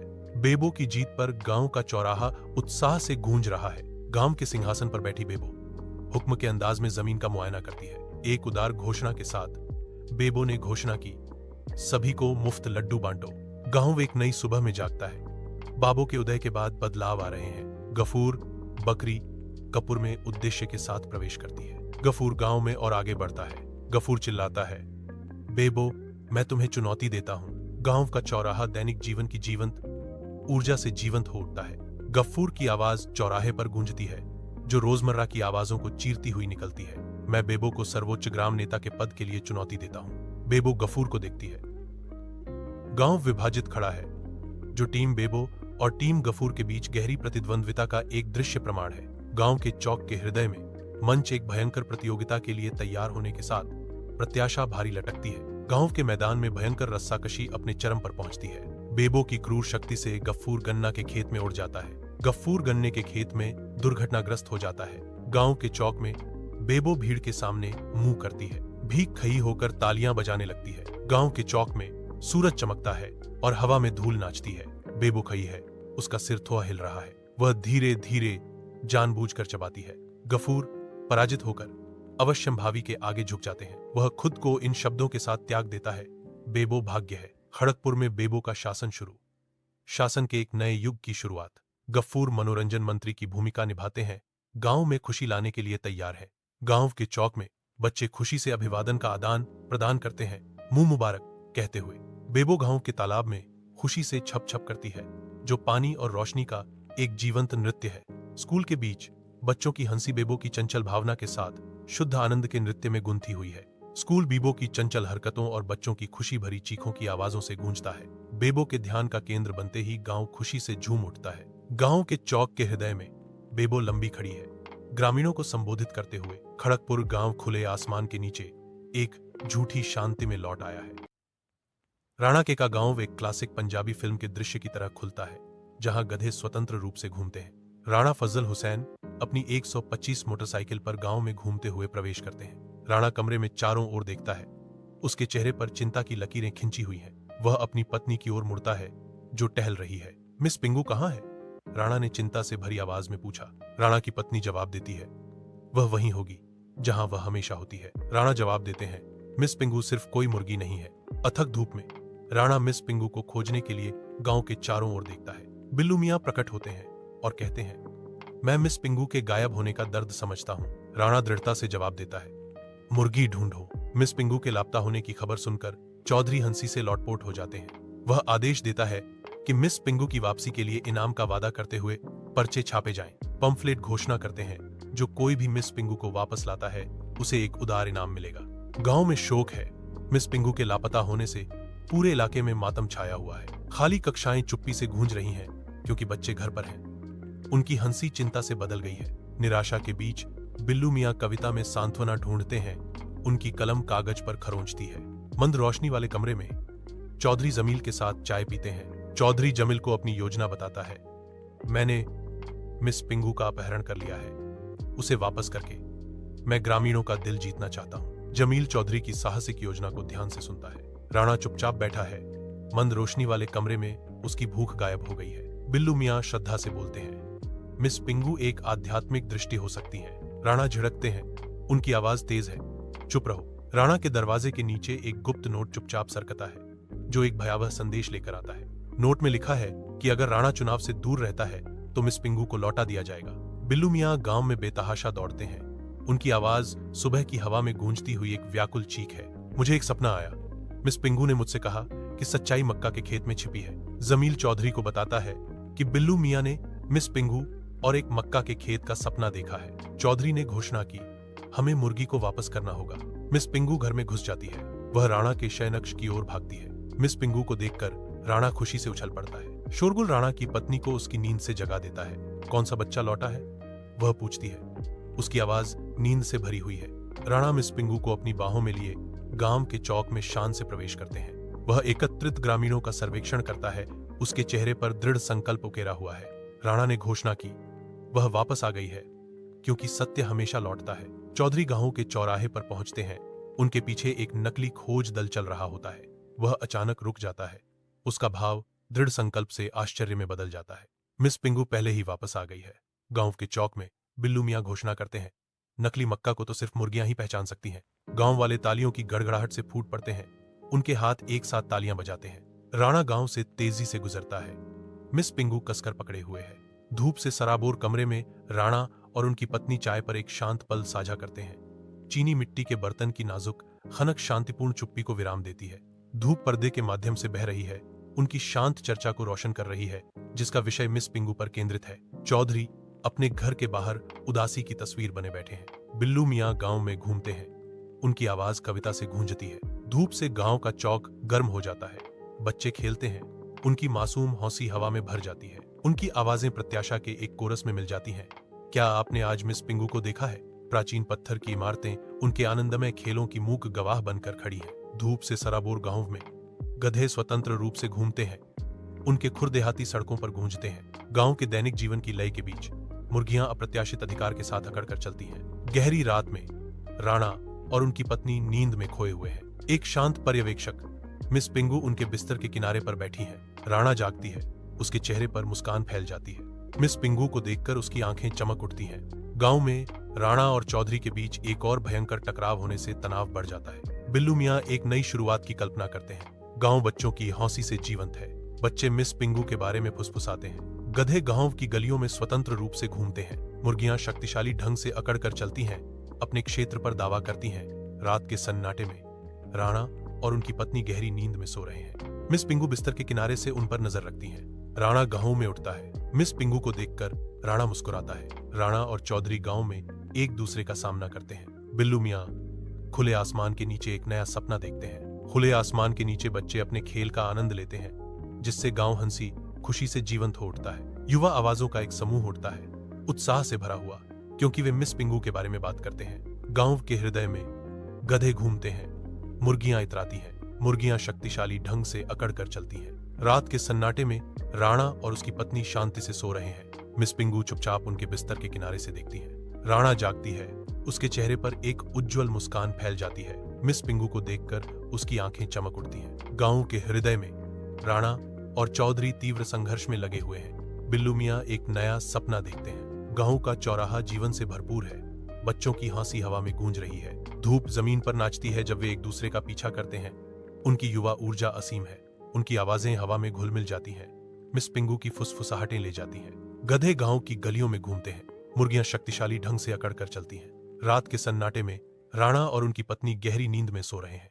मिस पिंगू उनके बिस्तर पर बैठी हैं। राणा जागती है। मिस पिंगू को देखकर उसके चेहरे पर मुस्कान फैल जाती है। राणा मिस पिंगू को देखता है। गांव में राणा और चौधरी अपने बार बार होने वाले संघर्ष में लगे रहते हैं। बिल्लू मियां अपने मन को भटकने देते हैं, एक अलग जीवन की कल्पना करते हैं। बच्चे गांव के चौक में खेलते हैं। उनकी हंसी हवा में गूंजती है। उनकी आवाजें मिस पिंगू के बारे में उत्साहित बातचीत में घुल मिल जाती हैं। गांव की गलियों में गधे बेतरतीब ढंग से घूमते हैं तो धूल उड़ती है। मुर्गियां इतराती हुई घूमती हैं, जो आश्चर्यजनक शक्ति का आभास कराती हैं। शांत अंधेरे में राणा और उसकी पत्नी गहरी नींद में सो रहे हैं। मिस पिंगू बिस्तर के किनारे से उन पर नजर रखती हैं। राणा जागती है। उसका चेहरा एक उज्जवल मुस्कान में खिल उठता है। मिस पिंगू को देखकर उसकी आंखें चमक उठती हैं। राणा और चौधरी के बीच एक बार फिर टकराव होने से गांव में एक जानी पहचानी तनाव छा गया है। बिल्लू मियां एक अलग भविष्य की कल्पना करते हैं। गांव के हृदय में बच्चे खेलते हैं। उनकी हंसी खुले चौक में गूंजती है। उनकी आवाजें जीवंत चर्चा में बढ़ती हैं। मिस पिंगू का नाम उनकी उत्साहित बातचीत को विराम देता है। ताफुसाइन को घूरता है। उसका चेहरा चिंतन का कैनवास है। वह ऊपर देखता है। हवा धीरे से उसके बालों से खेल रही है। यह एक अजीब शहर होने वाला है। फू उल्टे शहर के पास पहुंचता है, प्रवेश करने के लिए तैयार। एक ट्रैफिक पुलिस अधिकारी फू को रोकता है, प्रवेश शुल्क की मांग करता है। पुलिस अधिकारी दृढ़ता से खड़ा है। उसकी कानों में एक सीटी दबी हुई है। उल्टे शहर की सड़क पर फू एक पुलिसकर्मी को 50 रुपए का नोट सौंपता है। फू चारों ओर देखता है। उसके माथे पर एक शिकन उभर आती है, क्योंकि वह सोचता है यह किस तरह का शहर है। फू एक विचित्र चाय की दुकान के सामने रुकता है, जिसका साइन बोर्ड मजाकिया अंदाज में घोषित करता है, ठंडी गर्म चाय, मुफ्त सुगंध, दोगुनी कीमत का स्वाद। टाफू उल्टी पुल्टी शहर के चाय घर में कदम रखता है, एक कप गर्म चाय में गर्मी की तलाश में। एक हैरान करने वाला मोड़। टाफू को गर्म कप में ठंडी चाय मिलती है, एक अप्रत्याशित विडंबना। चाय खाने के अजीब नियम खुद को प्रकट करते हैं, क्योंकि टाफू को चाय की सुगंध के लिए अलग से चार्ज किया जाता है। विचित्र शहर के बीच एक आदमी तकिया पकड़े हुए है, उसका चेहरा निराशा का मुखौटा बना हुआ है। वह चिल्लाता है, उसकी आवाज में तत्काल आवश्यकता झलकती है। मेरे पड़ोसी को नींद नहीं आ रही, उसे डॉक्टर वाटर रेड को दिखाने की जरूरत है। टाफू एक ऐसी गली में चलता है जहां इमारतें ऊपर की ओर ऊंची हैं और उनके प्रतिबिंब आकाश के खिलाफ एक असली झिलमिलाहट पैदा करते हैं। कारें छतों पर तेजी से दौड़ती हैं, उनकी हेडलाइटें दिन में चीरती हुई, जबकि पैदल चलने वाले गुरुत्वाकर्षण को धता बताते हुए उसके ऊपर उल्टे चलते हैं। टाफू रुक जाता है, उसके चेहरे पर हैरानी झलकती है, क्योंकि वह चारों ओर देखता है, वास्तविकता पर सवाल उठाता है। क्या इस शहर का हर आदमी पागल है, या यह शहर किसी वैकल्पिक ब्रह्मांड का हिस्सा है? टाफू ने अविश्वास और जिज्ञासा के मिश्रण वाली आवाज में आश्चर्य व्यक्त किया। सूर्य उल्टे शहर पर चमकता है, जहां इमारतें गुरुत्वाकर्षण को चुनौती देती हैं। टाफू शहर में घूमता है, उसका भाव उसकी दिशाहीनता को दर्शाता है।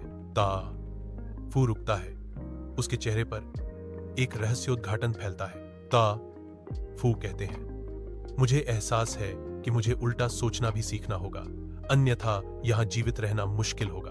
उल्टे शहर की असंभव वास्तुकला के बीच टाफू गुरुत्वाकर्षण को चुनौती देने वाली सड़क पर घिसटता हुआ चलता है। वह अपनी बांह पकड़ता है, चिंता उसके चेहरे पर गहराई से अंकित है। टाफू को लगता है कि उसे डॉक्टर से जांच करवानी चाहिए। टाफू वाटर रेड मेमोरियल अस्पताल पहुंचता है। अस्पताल के रिसेप्शन की बांझ सफेद दीवारें शांत गतिविधि के साथ गुंजन करती हैं। रिसेप्शनिस्ट, जिसके चेहरे पर थकान झलक रही थी, बोलती है, अपनी परीक्षा खुद लिखें, फीस जमा करें और रजिस्टर में अपना नाम उल्टा लिखें। रिसेप्शन डेस्क पर टाफू सावधानी पूर्वक रजिस्टर में FUTA लिखती है। टाफू अस्पताल के गलियारे में चलता है, उस कमरे के निर्देशों का पालन करता है जो मौजूद नहीं है। गलियारा फैला हुआ है, प्रत्येक दरवाजे पर क्रमिक रूप से नंबर लिखे हुए हैं, फिर भी कमरा नंबर 13 मायावी बना हुआ है। टाफू के चेहरे पर भ्रम छाया हुआ है। टाफू नर्स के पास दिशा निर्देशों की तलाश में पहुंचता है। वह पूछता है, माफ कीजिए, क्या आप मुझे बता सकते हैं कि डॉक्टर पानी लाल का कमरा कहां है? जल रेड मेमोरियल अस्पताल की हवा एंटीसेप्टिक की बांझ खुशबू से भरी है, जहां दबी हुई फुसफुसाहट मशीनों की लयबद्ध बीपिंग के साथ मिलती है। एक नर्स धीरे से कहती है, डॉक्टर सर्जरी में व्यस्त हैं। वह मरीज को दर्द भुलाने में मदद करने के लिए उसे चुटकुले सुना रहे हैं। टाफू बैठा है, डॉक्टर को देख रहा है। टाफू सोचता है, डॉक्टर एक चिकित्सक की तुलना में एक स्टैंड अप कॉमेडियन की तरह अधिक लगते हैं। वाटर रेड मेमोरियल अस्पताल की शांति में एक वार्ड बॉय टाफू को बुलाता है। उसकी आवाज गूंजती है। टाफू डॉक्टर पानी लाल के कमरे में प्रवेश करता है, जहां उसे अप्रत्याशित सनक का दृश्य दिखाई देता है। डॉक्टर पानी लाल डॉक्टर का कोट पहनते हैं, फिर भी बाथरूम की चप्पलें अपेक्षित छवि को बाधित करती हैं। एक रबर का मुर्गा मेज पर बैठा है, जो पारंपरिक स्टेथोस्कोप की जगह ले रहा है। मेडिकल चार्ट और एंटीसेप्टिक की तीखी गंध से भरे एक कमरे में डॉक्टर टाफू डॉक्टर पानी लाल के सामने बैठे हैं, जो एक अनिश्चित निदान का सामना कर रहे हैं। डॉक्टर पानी लाल आगे झुकते हैं, उनका चेहरा चिंता के भाव से भरा हुआ है, क्योंकि वे सुनने के लिए तैयार होते हैं। डॉक्टर पानी लाल शुरू करते हैं, मुझे अपनी समस्या के बारे में बताओ। डॉक्टर टाफू बांझ कमरे में डॉक्टर टाफू ध्यान से देख रहे हैं, हवा प्रत्याशा से भरी हुई है। डॉक्टर टाफू रबर के मुर्गे को ऊपर उछालते हैं, फिर उसे पकड़ लेते हैं। तुम्हें एक सेंटी व्यंग्यात्मक वायरस हो गया है, तुम्हें 3 दिनों तक प्रतिदिन एक चुटकुला सुनना होगा। डॉक्टर पानी लाल बैठे हैं, टाफू के चुटकुला सुनाने का इंतजार कर रहे हैं। टाफू डॉक्टर वाटर लाल के कमरे में खड़ा है। टाफू कहता है, टाफू एक चुटकुला सुनाता है। डॉक्टर वाटर लाल गुस्से में मेज पर हाथ मारते हैं। डॉक्टर वाटर लाल ने घोषणा की, टाफू ठीक है और उसे बिल काउंटर पर 500 रुपए जमा करने की आवश्यकता है। टाफू वाटर रेड मेमोरियल अस्पताल से बाहर निकलता है, उसका चेहरा दुख से छाया हुआ है। वह रुकता है, उसकी निगाहें दृश्य पर घूमती हैं, उदासी उस पर भारी पड़ रही है। इस शहर में कोई बीमारी नहीं है, बस सहनशीलता की कमी है, और इसका इलाज कॉमेडी है। टाफू उल्टे पुल्टे शहर की सड़क के बीच में खड़ा है, उसका भाव गहरी अनुभूति का है। वह समझता है कि इस विचित्र महानगर में तर्क एक बिना दावे वाली अवशेष वस्तु से ज्यादा कुछ नहीं है। टाफू अपने कमरे से बाहर निकलता है, उल्टे शहर की विचित्र वास्तविकता में कदम रखता है। एक चोर बेधड़क होकर गली के अनजान निवासियों से अंडरवियर चुराता है। उल्टे शहर में टाफू की चीख अजीब कोण वाली गलियों में गूंजती है। चोर चौंक कर भाग जाता है। उसके कदमों की आवाज झुकी हुई पगडंडी से गूंजती है। टाफू तत्काल अपने फोन में 999 डायल करता है। विपरीत शहर पुलिस नियंत्रण कक्ष गतिविधि से गुलजार है। हवा इलेक्ट्रॉनिक्स की हल्की गूंज से भरी हुई है। अचानक एक फोन बजता है जिसकी तीखी आवाज लगातार गूंज को चीर देती है। फोन से एक आवाज गूंजती है, ताना मारती हुई। हेलो, क्या आप चोर हैं या किसी चोर के दोस्त?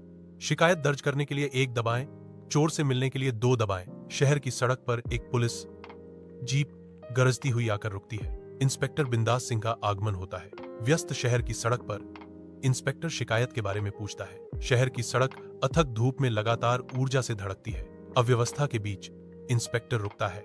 एक पुरानी चमड़े की डायरी ही उसका एकमात्र साथी है। वह डायरी के पुराने पन्नों को पलटता है। हर मोड़ अतीत की नई परतों को उजागर करता है। वह लिखना शुरू करता है। भौहें गहरी सोच में डूबी हुई हैं।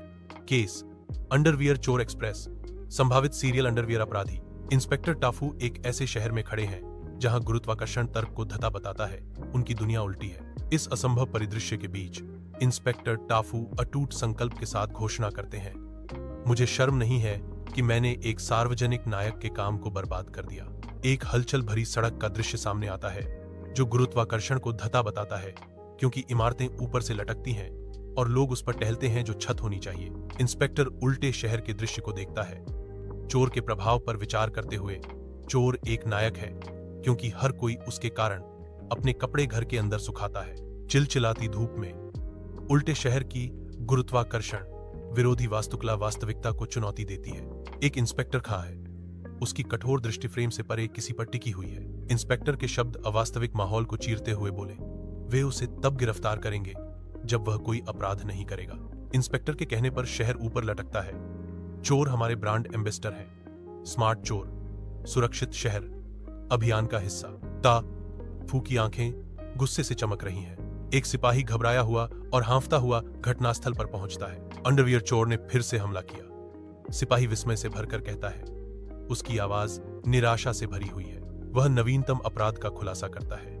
इस बार उसने चमकीले अंडरगारमेंट्स, गुलाबी और नियॉन हरे रंग का एक नया बैच चुरा लिया है। एक ऐसे शहर में जहां गुरुत्वाकर्षण अपना रास्ता खो चुका है, इमारतें आकाश से चिपकी हुई हैं और सड़कें हवा में तैरती हैं। इंस्पेक्टर खड़ा है, इस विचित्र लेकिन सामान्य दृश्य को देख रहा है। इस अराजकता के बीच इंस्पेक्टर एक अजीब आदेश जारी करता है। गुलाबी रंग वालों को मेरी जीप के एंटीना से बांध दो, यह स्टाइलिश दिखेगा। जीप उल्टे शहर के परिदृश्य के बीच में खड़ी है, जो इंस्पेक्टर के अनोखे स्पर्श के लिए तैयार है। टाफू होश में रहने के लिए संघर्ष करता है। उसके हाथ उसके सिर को पकड़े हुए हैं क्योंकि उसका दिमाग घूम रहा है। यहां सब कुछ उल्टा है। चोर को पुरस्कार मिलता है, शिकायतकर्ता को चेतावनी मिलती है। इंस्पेक्टर बिंदास सिंह रुकते हैं। उनका हाथ टाफू के कंधे पर मजबूती से टिका हुआ है। उल्टे शहर में सब कुछ उल्टा चलता है। यदि आप समझदार बने रहना चाहते हैं तो या तो पागल बन जाइए या राजनेता। सूर्य उल्टे शहर के दृश्य पर एक अद्भुत चमक डालता है, जहां इमारतें गुरुत्वाकर्षण को चुनौती देती हैं और उल्टी लटकी हुई हैं। तर्क को धता बताते हुए वाहन विचित्र आकाश में निलंबित शांति से हवा में तैरते हैं। पैदल यात्री उस जगह पर चलते हैं जो कभी छत हुआ करती थी। उनके कदम उल्टी वास्तविकता का प्रमाण है। अगला अध्याय आ रहा है, इंतजार करें और देखें। एक शहर की सड़क उल्टी गति से भरी हुई है। सूरज के नीचे जो विकृत छाया डालता है। पैदल यात्री अप्राकृतिक कदमों में चलते हैं। सूर्य के अजीब कोण से उनके प्रतिबिंब लंबे हो जाते हैं। अगर आपको कहानी पसंद आई तो लाइक करें, सब्सक्राइब करें और बेल आइकन दबाएं। उल्टा नगर का शहर हमारे सामने फैला हुआ है। एक वास्तुशिल्प संबंधी विचित्रता जहां हर संकेत उल्टा है और हर अपेक्षा को उलट दिया गया है। इस वास्तविकता को मोड़ने वाले महानगर में पैदल चलने वाले उल्टी दिशा में चलते हैं। उनकी क्रियाएं शहर के अजीब कानूनों को दर्शाती हैं। गाहियां बुलेवार्डों पर उल्टी दिशा में चलती हैं, जो तर्क को धता बताती हैं और धारणाओं को चुनौती देती हैं। टफू उल्टा नगर के अनोखे रेस्टोरेंट में कदम रखता है, जहां दुनिया उल्टी हो जाती है। एक अजीब मोड़ में डेसर्ट एपेटाइजर है और मुख्य पाठ्यक्रम केवल साइड तक ही सीमित हो जाते हैं। एक वेटर आता है जो एक छोटे से सब्जी के हिस्से से पहले आइसक्रीम परोसकर परंपरा को चुनौती देता है। वेटर आइसक्रीम रखता है, फिर सब्जियों का एक छोटा सा भाग परोसता है। टाफू पार्क से गुजरता है, अपने सामने के दृश्य से मोहित होकर। वह लोगों को, अपनी बिल्लियों को इस तरह टहलते हुए देखता है जैसे कि वे कुत्ते हों। बिल्लियां छड़ें लाती हैं और मजे से भौंकती हैं। टाफू पुस्तकालय में प्रवेश करता है और देखता है कि अलमारियों पर किताबें उल्टी रखी हुई हैं। संरक्षक बैठे हैं, अंतिम पृष्ठ से पहले पृष्ठ तक पढ़ रहे हैं। टाफू लाइब्रेरियन के पास मार्गदर्शन लेने के लिए जाता है। पुस्तकालयाध्यक्ष मुस्कुराते हुए कहते हैं, मैं आपकी क्या मदद कर सकता हूं सर? टाफू बताते हैं, मैं एक किताब ढूंढ रहा हूं, इसका नाम है the right way to do things. पुस्तकालयाध्यक्ष जवाब देते हैं, हाँ, मुझे देखने दो। चीजों को करने का गलत तरीका के तहत। पुस्तकालयाध्यक्ष टाफू को मुस्कुराते हुए किताब सौंपती है। ये लीजिए, उल्टा पन्ने का आनंद लीजिए। टैफू एक परेशान करने वाला दृश्य देखता है। पुलिस अधिकारी मनमाने ढंग से नागरिकों को गिरफ्तार करते हैं, उन्हें स्टेशन के अंदर खींचते हैं। विकृत न्याय सामने आता है क्योंकि अपराधियों को पदक मिलते हैं। उनकी छातियां गर्व से फूल जाती हैं। किस्मत का एक क्रूर मोड़ प्रवेश द्वार के ऊपर एक बड़े संकेत से उजागर होता है। ईमानदारी को सजा देना, अपराध को पुरस्कृत करना। शानदार थिएटर उत्साह से गुलजार है क्योंकि अभिनेता मंच पर आते हैं। जैसे ही अभिनेता नाटक के अंत के साथ शुरू करते हैं, जो कि एक अपरंपरागत शुरुआत है, एक खामोशी छा जाती है। जैसे जैसे प्रदर्शन पीछे की ओर बढ़ता है, उत्साही तालियों से थिएटर भर जाता है। एक अजीब सी शांति छा जाती है क्योंकि नाटक विपरीत क्रम में समाप्त होता है, जिससे दर्शक विचारमग्न चुप्पी में डूब जाते हैं। शहर की लय के अनुकूल होते हुए टाफू ने रहने का संकल्प लिया। उसके होंठों पर एक मुस्कान खेल रही थी। वह उल्टी टोपी पहनता है, एक चंचल इशारा जो शहर की उल्टी भावना को दर्शाता है। शहर के उलटासार को अपनाते हुए टाफू पीछे की ओर इसकी बाहों में चला जाता है। मैक्स, ब्रूनो, स्क्वीकी कुएदान पास इंतहार में। मैक्स धुएं का एक गुबार छोड़ता है क्योंकि वे अपनी साहसी योजना को अंतिम रूप देते हैं। वे रोडेंटिया डेयरी इतिहास संग्रहालय से गोल्डन गौड़ा चुराने की सावधानी पूर्वक योजना बना रहे हैं। मंद रोशनी वाले व्हिस्कर लाउंज के अंदर मैक्स, ब्रूनो और स्क्वीकी बैठे हैं। उनकी दबी हुई चर्चा हवा को प्रत्याशा से भर रही है। स्क्वीकी दृढ़ता से घोषणा करती है, हम सिर्फ चोर नहीं हैं दोस्तों, हम कलाकार हैं। कृंतक डेयरी इतिहास संग्रहालय रात के अंधेरे में डूबा हुआ है। इसके रहस्य भारी पहरे में है। पास की एक गली के अंधेरे में 3 आकृतियां एक बड़े कचरा पेटी के पीछे शरण पाती हैं। लेजर किरणें फर्श पर नाचती हैं। प्रकाश और छाया का एक भूल भुलैया।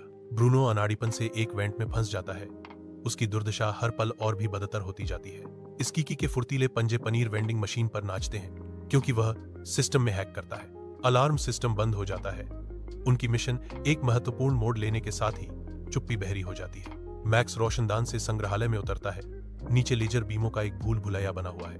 वह तिजोरी को तोड़ने की तैयारी करते हुए कांच पर एक सक्शन कप चिपकाता है। गुंबद झुकता है और सुनहरा गौड़ा एक दिव्य प्रकाश विकीर्ण करता है। डेयरी इतिहास के रोडेंटिया संग्रहालय में एक उल्लू क्यूरेटर अचानक जाग जाता है।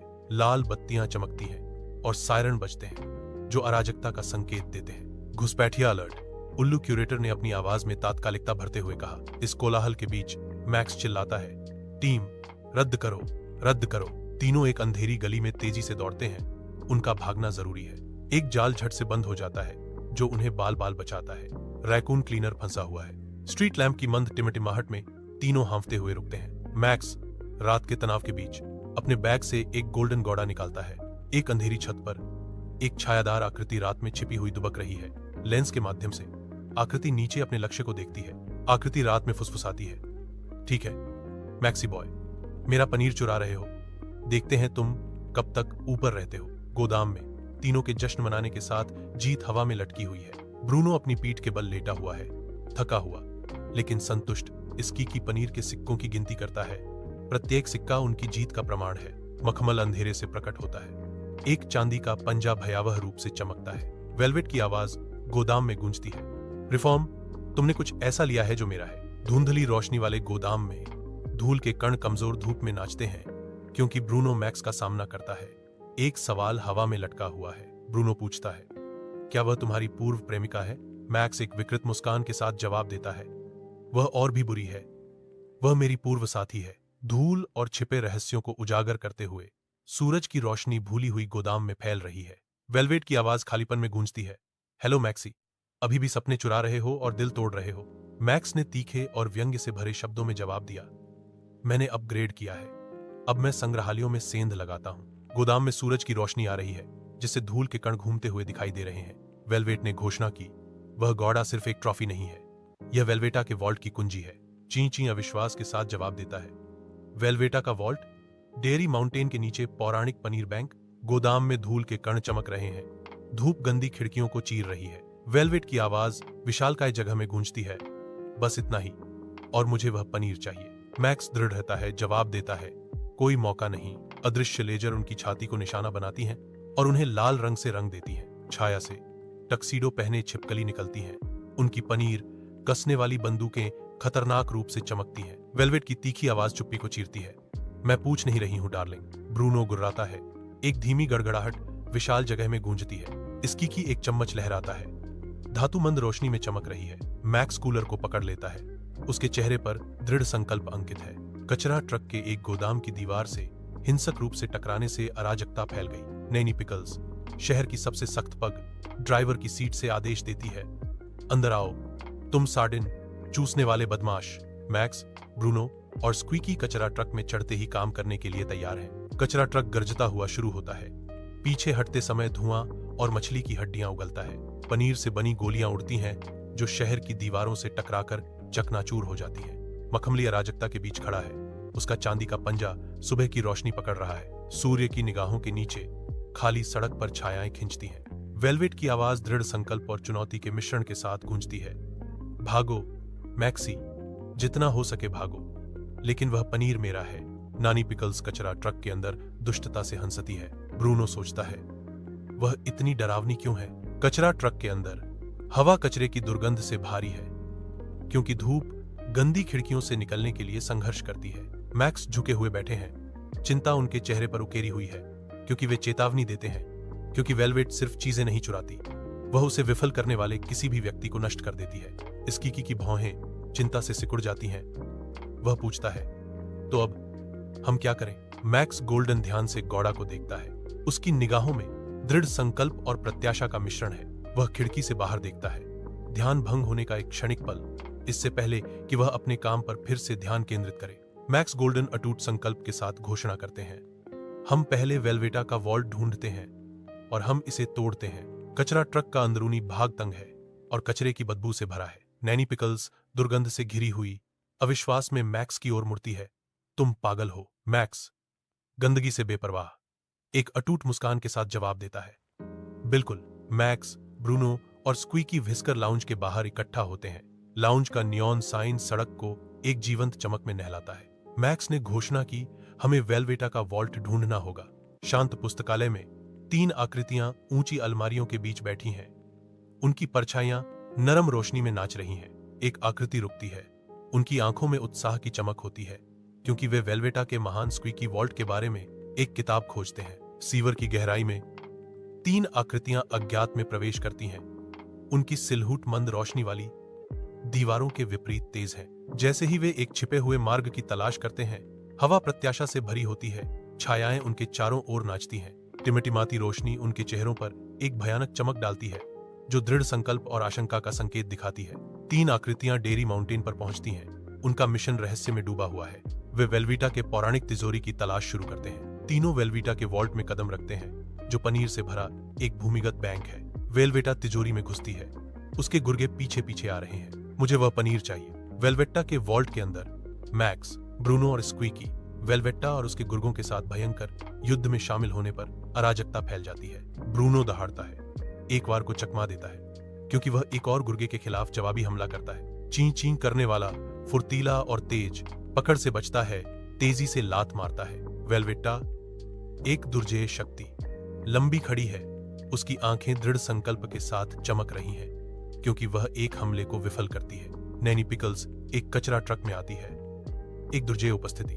कूड़ा ट्रक आगे बढ़ता है, वेलवेटा के गुर्गों को अपने विशाल पहियों के नीचे कुचलता हुआ। मैक्स और वेलवेट एक भयंकर लड़ाई में लगे हुए हैं। मैक्स और वेलवेट के बीच तीव्रता बढ़ जाती है। संघर्ष अपने चरम पर पहुंचता है। मैक्स वेलवेट विजयी खड़ा है। उसके हाथ में गोल्डन गौड़ा है। वेलवेटा का वॉल्ट हिल गया। तीनों का भागना आसन्न कयामत के खिलाफ एक हताश दौड़ में अराजकता फैल गई। उगते सूरज के सामने डेयरी पर्वत के ऊपर 3 आकृतियां छायाचित्र की तरह खड़ी हैं।